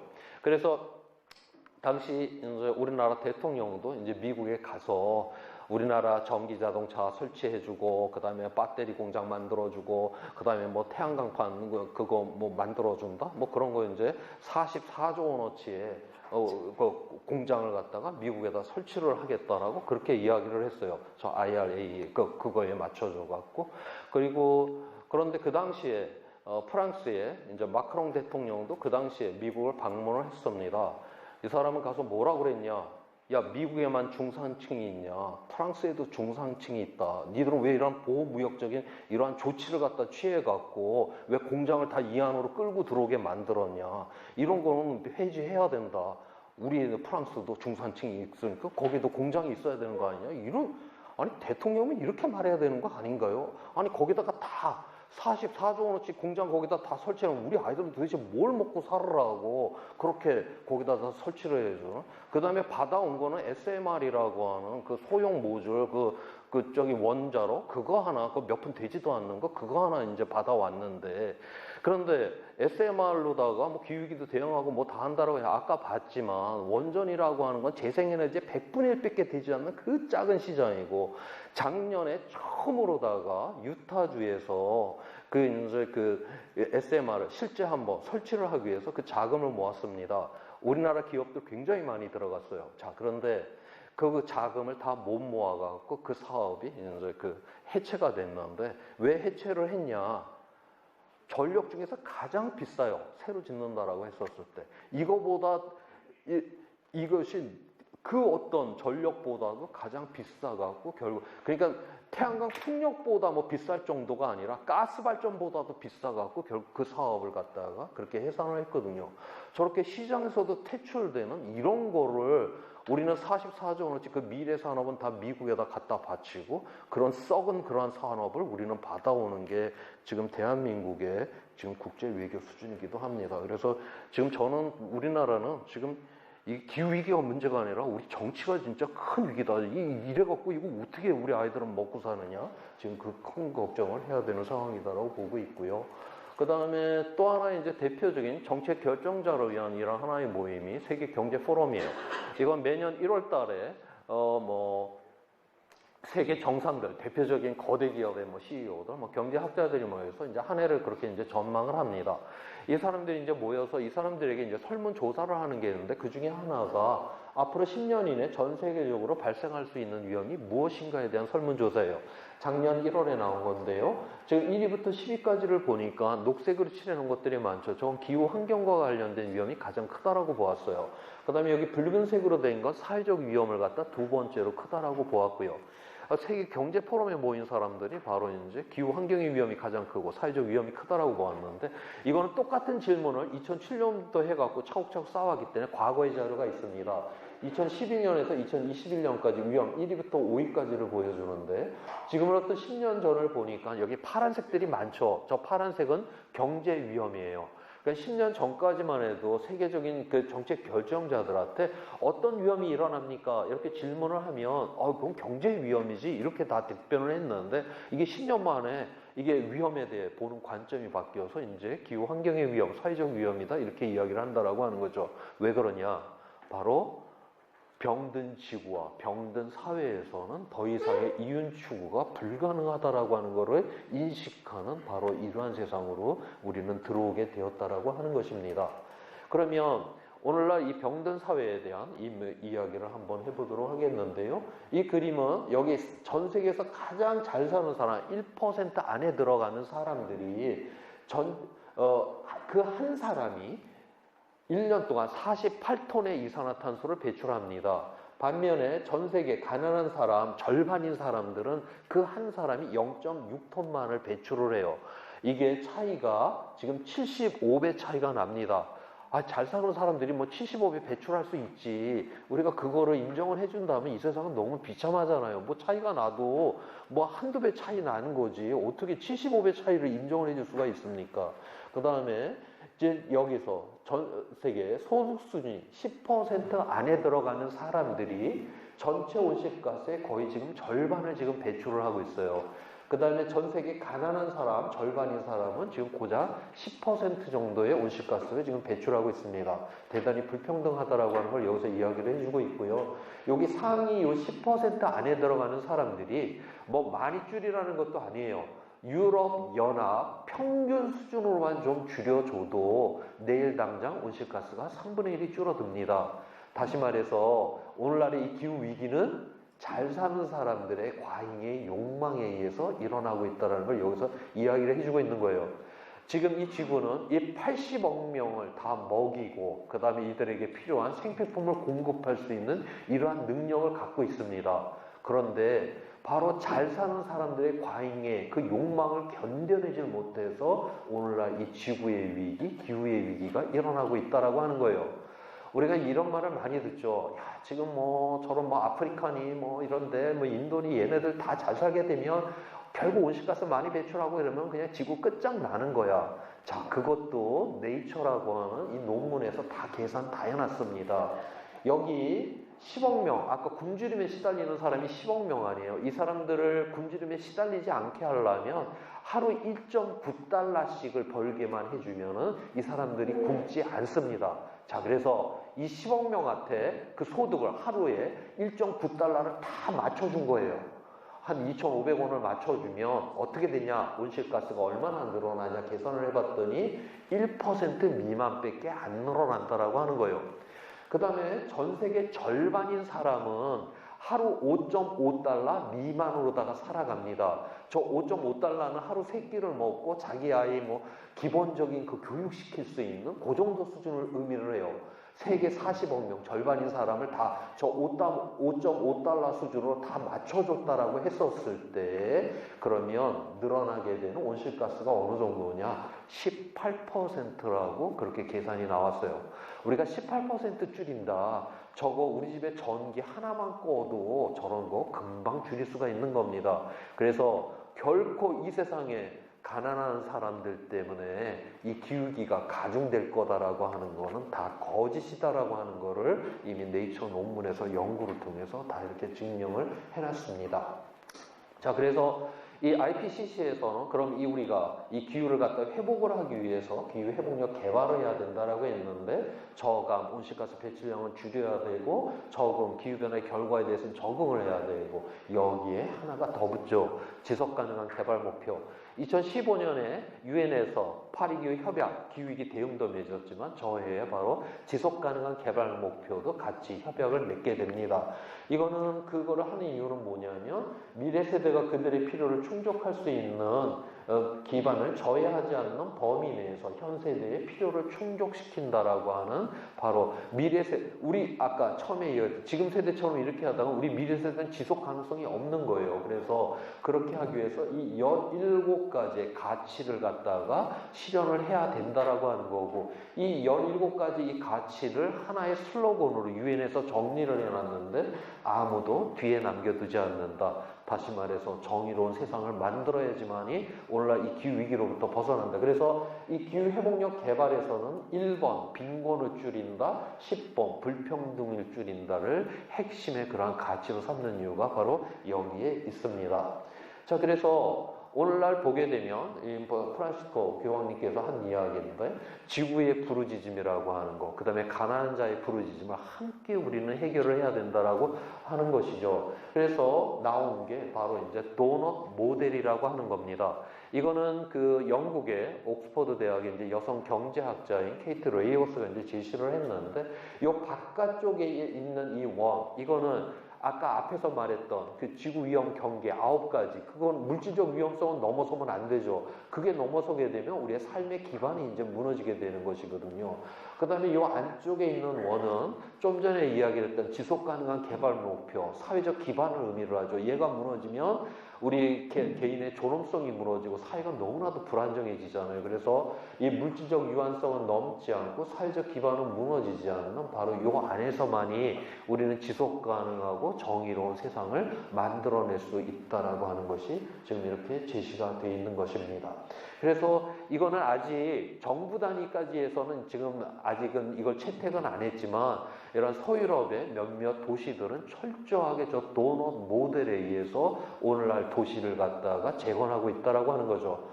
지금 우리나라 지금 뭐 선거 전에 빡 들어와서 보니까 무슨 뭐 그린벨트 해제한다, 그 다음에 군사보호지역 해제한다, 다 그거 보면 자연을 갖다가 싹 다 까갖고 걷다 시멘트 지금 붓겠다라고 하는, 지금 우리나라 선거 몇 번만 더 하고 나면 다 시멘트 발라놓고서 아마 이제 끝장이 나지 않을까, 그런 이제 걱정을 하게 되는데, 지금 우리의 정치력의 상상력이라고 하는 거는 자연을 까고 시멘트 붓겠다는 것밖에 없어요.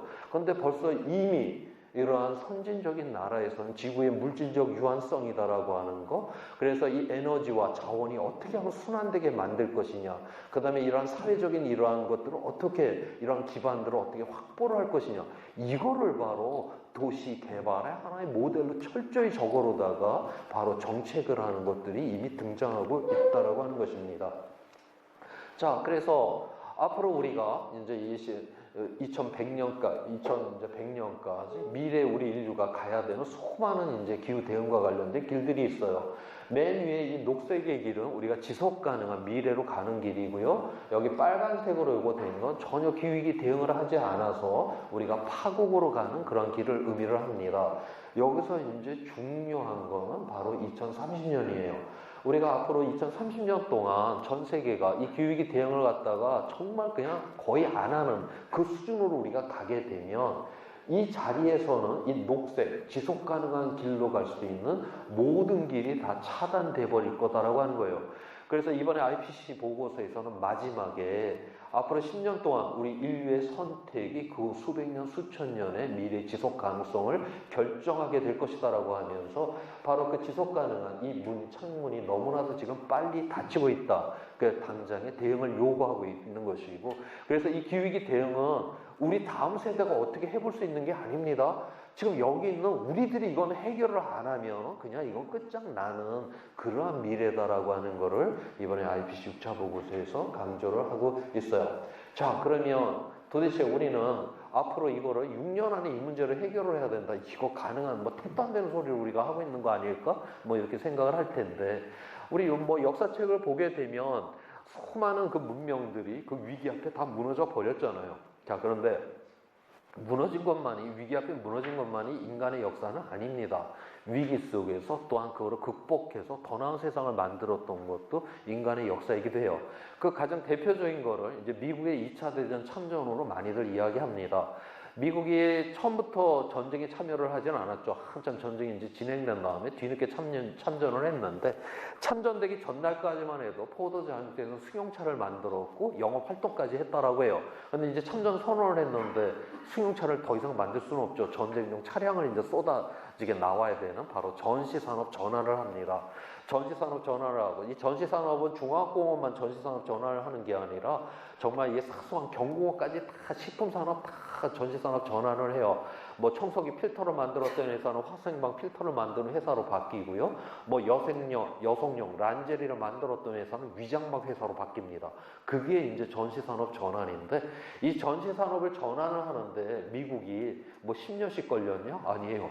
1, 2년 만에 싹 다 바꿔냅니다. 전쟁이라고 하는 게 그렇게 해서 이 산업도 빠르게 바꿔내게 한다라고 하는 거죠. 그 다음에 1940년 전에 여성이 중화학공업의 노동자로 일한다? 그거 있을 수가 없어요. 여자가 무슨 쇠를 깎아? 거의 이런 세상이었거든요. 그런데 전쟁이 빵 터지니까 노동자들이 싹 다 전선을 나갔네? 바로 그 자리에 여성 노동자들이 들어가서 바로 이제 탱크 만들고 비행기 만들고 여자도 쇠를 깎을 수 있는 이런 세상이 되었다라고 하는 거죠. 그래서 우리가 이런 위기 앞에서 바로 이 산업도 1년 만에 싹 다 바꿔내고, 그 전에 생각하지도 못했던 사회까지도 다 바꿔내고 바로 전쟁의 승리까지 가는, 우리 인간은 하겠다라는 그것만 있으면은 얼마든지 바꿔내는 이런 존재다라고 하는 거죠. 아까 우리가 돈 없고 기술 없어서의 문제가 아니라고 했잖아요. 기후위기 대응을 하는 거.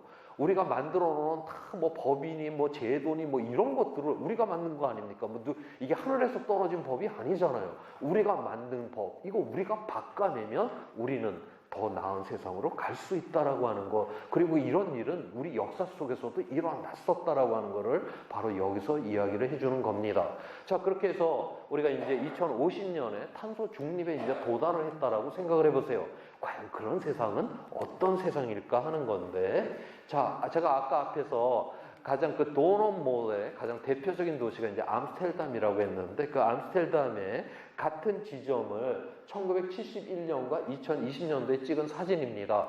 1971년도에는 자동차가 꽉 차 있고 미세먼지가 꽉 차 있고 저 도로의 주인이 저 쇳덩어리고 사람들은 주변으로 밀려나 있는데, 자, 오늘날 보니까 저 도로의 주인은 바로 우리 사람들이고 쾌적한 환경 속에서 지금 살아가고 있어요. 지금 서유럽에서 주요 도시에서 도심부에서의 교통 분담률의 거의 절반이 지금 자전거가 지금 차지하고 있습니다. 자, 그러면 서유럽 사람들은 막 인류애가 넘쳐나갖고 막 기후위기 대응하느라고 저렇게 차도 안 타고 자전거 타고 지금 뻘뻘거리고 다닐까? 실제로 그 코펜하겐시에서 조사를 한번 했습니다. 저 출퇴근을 하는 사람들에게 당신은 왜 자전거 타고 출퇴근을 합니까? 거기에 무슨 뭐 환경을 보호하기 위해, 건강을 위해 뭐 이런 거 다 있었어요. 거기에. 그런데도 체크한 사람이 많지 않았대요. 어디다가 체크를 했냐? 빠르고 편리하니까. 그러니까 저렇게 자전거 도로를 완벽하게 만들어주면 우리가 천천히 타고 가다 1시간이면 10km 이상 갑니다. 그 다음에 여기 서유럽 그 도시 가보신 분은 알겠지만 도심부에서 30km 이상 달리지도 못하게 만들어놨어요. 그 다음에 주차료 무지무지 비싸요. 그렇기 때문에 걷다가 지금 프랑스에서, 파리에서 지금 이제 곧 통과가 될 법이 뭐냐면 SUV 차를 갖다가 파리 시내에 주차를 6시간 하면 30만 원이 넘는 주차료가 나오도록 그렇게 지금 만들어 놓은 법이 곧 통과가 되려고 하는 그런 상황이거든요. 그러니까 모든 규제가 그렇게 붙어 있죠. 자전거 타는 걸 너무 편리하게 만들어 놨기 때문에. 그래서 우리가 이 기후위기를 대응한다라는 건 우리가 선에서 대응하는 게 아니라 제도가 저렇게 돼 있으면 사람들이 바로 저기에 빠르고 편리해서 선택하게 만든다라고 하는 거죠. 우리가 모두가 선해져 갖고 이 세상이 좋아졌더라? 저는 그런 역사책을 읽어본 일이 없습니다. 우리가 뭐 다 선해져 갖고 다 성인이 됐는데 이 세상에 뭔 놈의 문제라는 게 있겠습니까? 우리는 바로 여러 문제가 있지만 그래도 제도를 통해서 더 나은 세상을 만들 수 있다라고 하는, 그래서 우리 저런 제도를 통해서 저런 시스템을 통해서 우리가 이 문제를 해결을 해야 된다라고 하는 것이죠. 자, 이와 관련된 논문을 이제 소개를 해 드릴게요.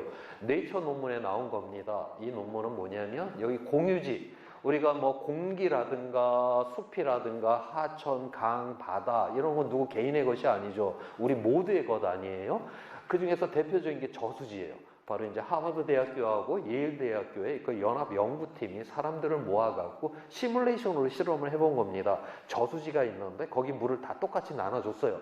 그래서 이 사람들이 다음 세대를 위해 갖고 자기 몫의 일부를 과연 띄워놓는가라고 하는 거를 한 실험입니다.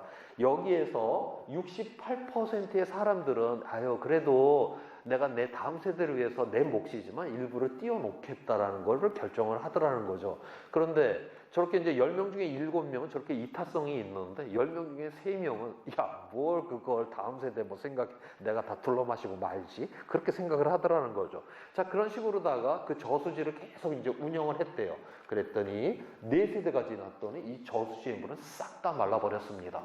우리는 10명 중에 7명은 이타성이 있음에도 불구하고 10명 중에 3사람의 이기적인 3사람에 의해서 저 공유지는 완전 파괴로 끝나버렸다라고 하는 거죠. 그래서 또 다른 실험을 해봅니다. 이제 그 다음 세대에 남겨줄 그 몫을 투표를 통해서 정하도록, 당연히 10명 중에 7명은 다음 세대를 위해서 그 몫을 띄워놓자 쪽 아니에요. 그랬더니 이 저수지의 물이 줄지 않고 그대로 유지가 되었다라고 하는 그런 실험입니다. 자, 이 네이처 자연과학에서 가장 유명한 논문이죠. 이 논문의 마지막에 있는 문장이에요. 요즘 자연과학 논문도 이런 문장이 다 나옵니다. 많은 시민은 공익을 위해 기꺼이 희생할 준비가 되어 있다. 그들이 그렇게 할 수 있도록 도와주는 제도만 있으면 된다. 우리는 10명 중에 7명의 이타성이 있는 사람이 있음에도 불구하고 제도가 없으면 10명 중에 3사람의 이기적인 3사람에 의해서 이 세상은 무너지게 된다라고 하는 겁니다. 우리가 이타성이 있는 사람일수록 바로 이 시민의 정치적 참여가 너무나도 절박한 이런 세상이다라고 하는 것을 이 논문이 우리에게 지금 이야기를 해주고 있죠. 자, 또 하나의 이제 이 네이처의 논문인데 이건 올해 나온 논문입니다. 우리가 기후위기를 대응을 하기 위해서 정부의 노력이 더욱더 필요하고 기후위기에 치열한 대응이 필요하다가 89%, 86%의 사람들이 여기에 찬동을 했어요. 이거는 전 세계 13만 명을 갖고서 이 조사를 한 겁니다. 그리고 각 나라별로다가는 1000명 이상의 샘플 조사를 해갖고 만든 그러한 자료인데 굉장히 많은 사람들이 기후 대응이 너무나도 필요하다는 걸 이렇게 보았다라고 하는 거죠. 여기서 이제 어떤 실험을 했냐면 이 기후 대응을 하기 위해서 너의 수입의 1%를 좀 띄어서 놓을 그걸 지불할 용의가 있냐라는 그걸 물었어요. 그랬더니 69%의 사람들이 그러하겠다라고 대답을 했습니다. 아까 앞에서도 보니까 10명 중에 7명은 자기 몫의 일부를 띄워넣어서 다음 세대를 위해서 띄워놓겠다는 이타성이 있잖아요. 여기서도 보니까 10명 중에 7명 전혀 다르게 조사를 했음에도 불구하고 10명 중에 7명은 나의 수입의 1%를 기후위기 대응을 위해서 띄워놓겠다라고 대답했다라고 하는 거죠. 자, 우리는 이렇게 주변에 10명 중에 이제 7명의 이타적인 사람들이 있는데, 자, 이 사람들에게 어떤 질문을 또 했냐면, 자, 너는 그렇게 이타적인데 네 옆에 있는 사람도 그렇게 이타적이니? 하고 그렇게 물었어요. 다시 말해서 네 옆에 사람도 그 1% 수입의 1%를 기후위기 대응을 하기 위해서 내놓을 거니? 그렇게 물었더니 그거는 43%로 줄었다라고 하는 겁니다. 이거 왜 그럴까요? 우리는 매일같이 언론을 통해서 굉장히 그 이기적인 사람들의 이야기를 끊임없이 반복적으로 듣죠. 특히 우리 사회를 대표를 하는, 우리 사회를 끌어가는 어떤 면에서 가장 이타적인, 그래야 되는 사람이, 가장 이타적이어야 하는 사람의 가장 이기적인 이야기를 우리는 반복적으로 듣잖아요. 그러다 보니까 이 세상은 굉장히 이기적이야 라고 그렇게 생각한다라고 하는 거죠. 그래서 바로 저 비율이 저렇게 뚝 떨어질 수밖에 없다라고 하는 겁니다. 그래서 궁극적으로 바로 우리는 이게 우리 안에 이런 우리 스스로 실제보다는 우리 스스로 이 우리의 공동체 자체를 갖다가 이 이타성이 적은 사회다라고 보는. 근데 이것이 실제로 굉장히 이 사회를 갖다 위험스럽게 만듭니다. 2차 대전 때 그 히틀러가 이제 유럽을 제패를 하고 이제 그 영국을 이제 점령을 하기 위해서 폭격기를 런던으로 엄청나게 많이 보여서 이제 공습을 합니다. 히틀러가 어떻게 생각을 했냐면, 야, 내가 저기다가 폭탄을 어마어마하게 갖다 버버리면 이 런던의 시민들이 공포에 질릴 거고 질서가 무너질 거고 그러면 금방 그 사회가 이제 불안정해지면서 금방 항복을 할 거야 바로 그렇게 생각을 했대요. 그런데 가서 이제 그 폭격을 그렇게 해댔는데 그 당시 런던 시민들은 어떠했냐? 오히려 질서를 잡기 위해서 최선의 노력을 다했고 그 다음에 그 당시에 서로를 돕기 위해서 무지무지 노력을 했다라고 합니다. 당시 나온 자료들을 보게 되면 그 폭격 맞을 때 폭격 맞기 전보다도 범죄율이 내려갈 정도예요. 그 정도로 사회가 더 안정이 됩니다. 다시 말해서 그 당시 그 런던의 시민들은 자기 공동체에 대한 믿음들, 자기 공동체의 시민에 대한 그 믿음성이 있었기 때문에 그걸 지키고자 했고, 그렇기 때문에 거기서 뭐 사재기하고 그렇게 자기 거 챙기고 뭐 이러지를 않고 바로 그런 이타성을 발휘를 했기 때문에 바로 이제 그런 공동체를 지켰다라고 하는 건데, 지금 우리 사회에서 가장 지금 문제는 우리의 정치는 우리를 갖다 끊임없이 지금 분열을 시키고 있잖아요. 이 기후위기는 새로운 세상을 지금 만들어야 되는 것인데 우리의 공동체가 분열이 돼 있다라고 하면 우리는 새로운 세상을 갈 수가 없다라고 하는 걸 의미를 하는 거죠. 우리가 지금 두려워해야 되는 거는 지금 기후위기가 아닙니다. 우리 공동체의 우리는 분열성에 대해서 우리는 두려움을 가져야 되는 것이고, 이때 우리는 무엇이냐? 우리 그래도 우리 공동체 안에 10명 중에 7명의 이타성이 있다라고 하는 이러한 믿음성을 갖고 바로 이러한 연대를 회복하는, 여기에서만이 기후위기 대응이 가능하다라고 하는 거죠. 자, 그런데 이거는 용기가 필요해요. 왜냐하면 매일같이 듣는 건 그 이기적인 이야기고 이 세상은 다 이기적으로 보이는데 홀로 용기를 갖는다라고 하는 이게 성공할 확률이 100%다. 왜 용기를 갖습니까? 그냥 살면 이거는 성공하지 못할 것 같지만 그래도 내가 최선을 다하겠다. 이때 우리는 용기를 갖는 거 아니에요? 그래서 바로 이 시대에 그래도 우리 기후변화를 걱정하는 우리의 시민들은 바로 용기를 갖는, 이거는 바로 우리 공동체의 이타성에 대한 믿음을 포기하지 않고 바로 그거를 회복하는 데 있다라고 저는 그렇게 여기고 있습니다. 자, 그래서 유엔에서도 이제 그 기후변화 대응과 관련돼서 UNEP, 유엔 환경회의에서 10가지를 쭉 제시를 하고 있어요. 이 10가지 이렇게 보게 되니까 맨 앞에 2가지, 목소리를 내라, 정치적 압박을 가하라. 결국 다 이게 정치적으로 해결을 해야 된다라고 하는 것이죠. 제가 서두에 말했지만 착한 소비자 갖고 그것 대단히 중요하고 그런 감수성에서 우리는 출발은 하지만 결국 제도를 만들어야 되기 때문에 우리는 바로 정치적 압박을 가야 된다는 거를 저렇게 1번, 2번에다가 지금 배치를 한 것이 바로 이러한 이유이기도 합니다. 그래서 이제 마지막으로다가요. 지금 오늘 제가 IPCC 이야기를 많이 했는데 이게 작년 이제 마지막으로 나왔던 정책 결정자를 위한 그 보고서 이제 표지를 여러분들께 보여드리고 있어요. 여기 표지에 지금 나와 있는 이 사진이 바로 우리나라 사진이 여기 지금 붙어 있습니다. 이번에 IPCC 6차 정책 결정자를 위한 보고서에 이 사진은 그 우리나라 그 전라남도 구례 쪽에서 지금 찍은 사진이라고 해요. 사진의 제목이 새벽을 여는 안개입니다. 새벽에 찍었기 때문에 저렇게 지금 안개가 껴 있어요. 그래서 우리가 가고자 하는 그 길이 뭔가 이 안개로 인해서 지금 휘끼무레한 이런 상황을 보여주고 있습니다. 그렇다라고 해서 앞이 깜깜해 갖고 아무것도 안 보이는 이런 새카만 세상은 아니죠. 안개가 껴있는 이 기후변화로 뭔가 우리의 미래가 이렇게 좀 희귀무례하기는 하지만 그래도 우리가 가야 되는 저 길에 저 불빛은 아직까지도 살아남아 있잖아요. 그래서 저 사진 속에 바로 오늘날 이 기후위기와 그래도 우리에게 희망은 있다라고 하는 거를 이야기를 해주는 사진이기 때문에 이번에 유엔의 IPCC 6차 보고서에 표지로 사용을 했다라고 합니다. 이 기후위기 굉장히 위험하다라고는 하지만 바로 우리가 이걸 제대로 극복을 해내면 지금보다 훨씬 더 더 나은 이런 공동체성이 있는 더 나은 세상을 우리는 만들어낼 수 있다라고 하는 이 희망을 우리가 포기하지 않고 가는데 바로 또 기후 위기에 그런 어떤 우리에게 기후 위기가 우리에게 또 이야기를 해주는 것이 아닐까 저는 그렇게 여기고 있습니다. 긴 시간 잘 들어줘서 고맙습니다.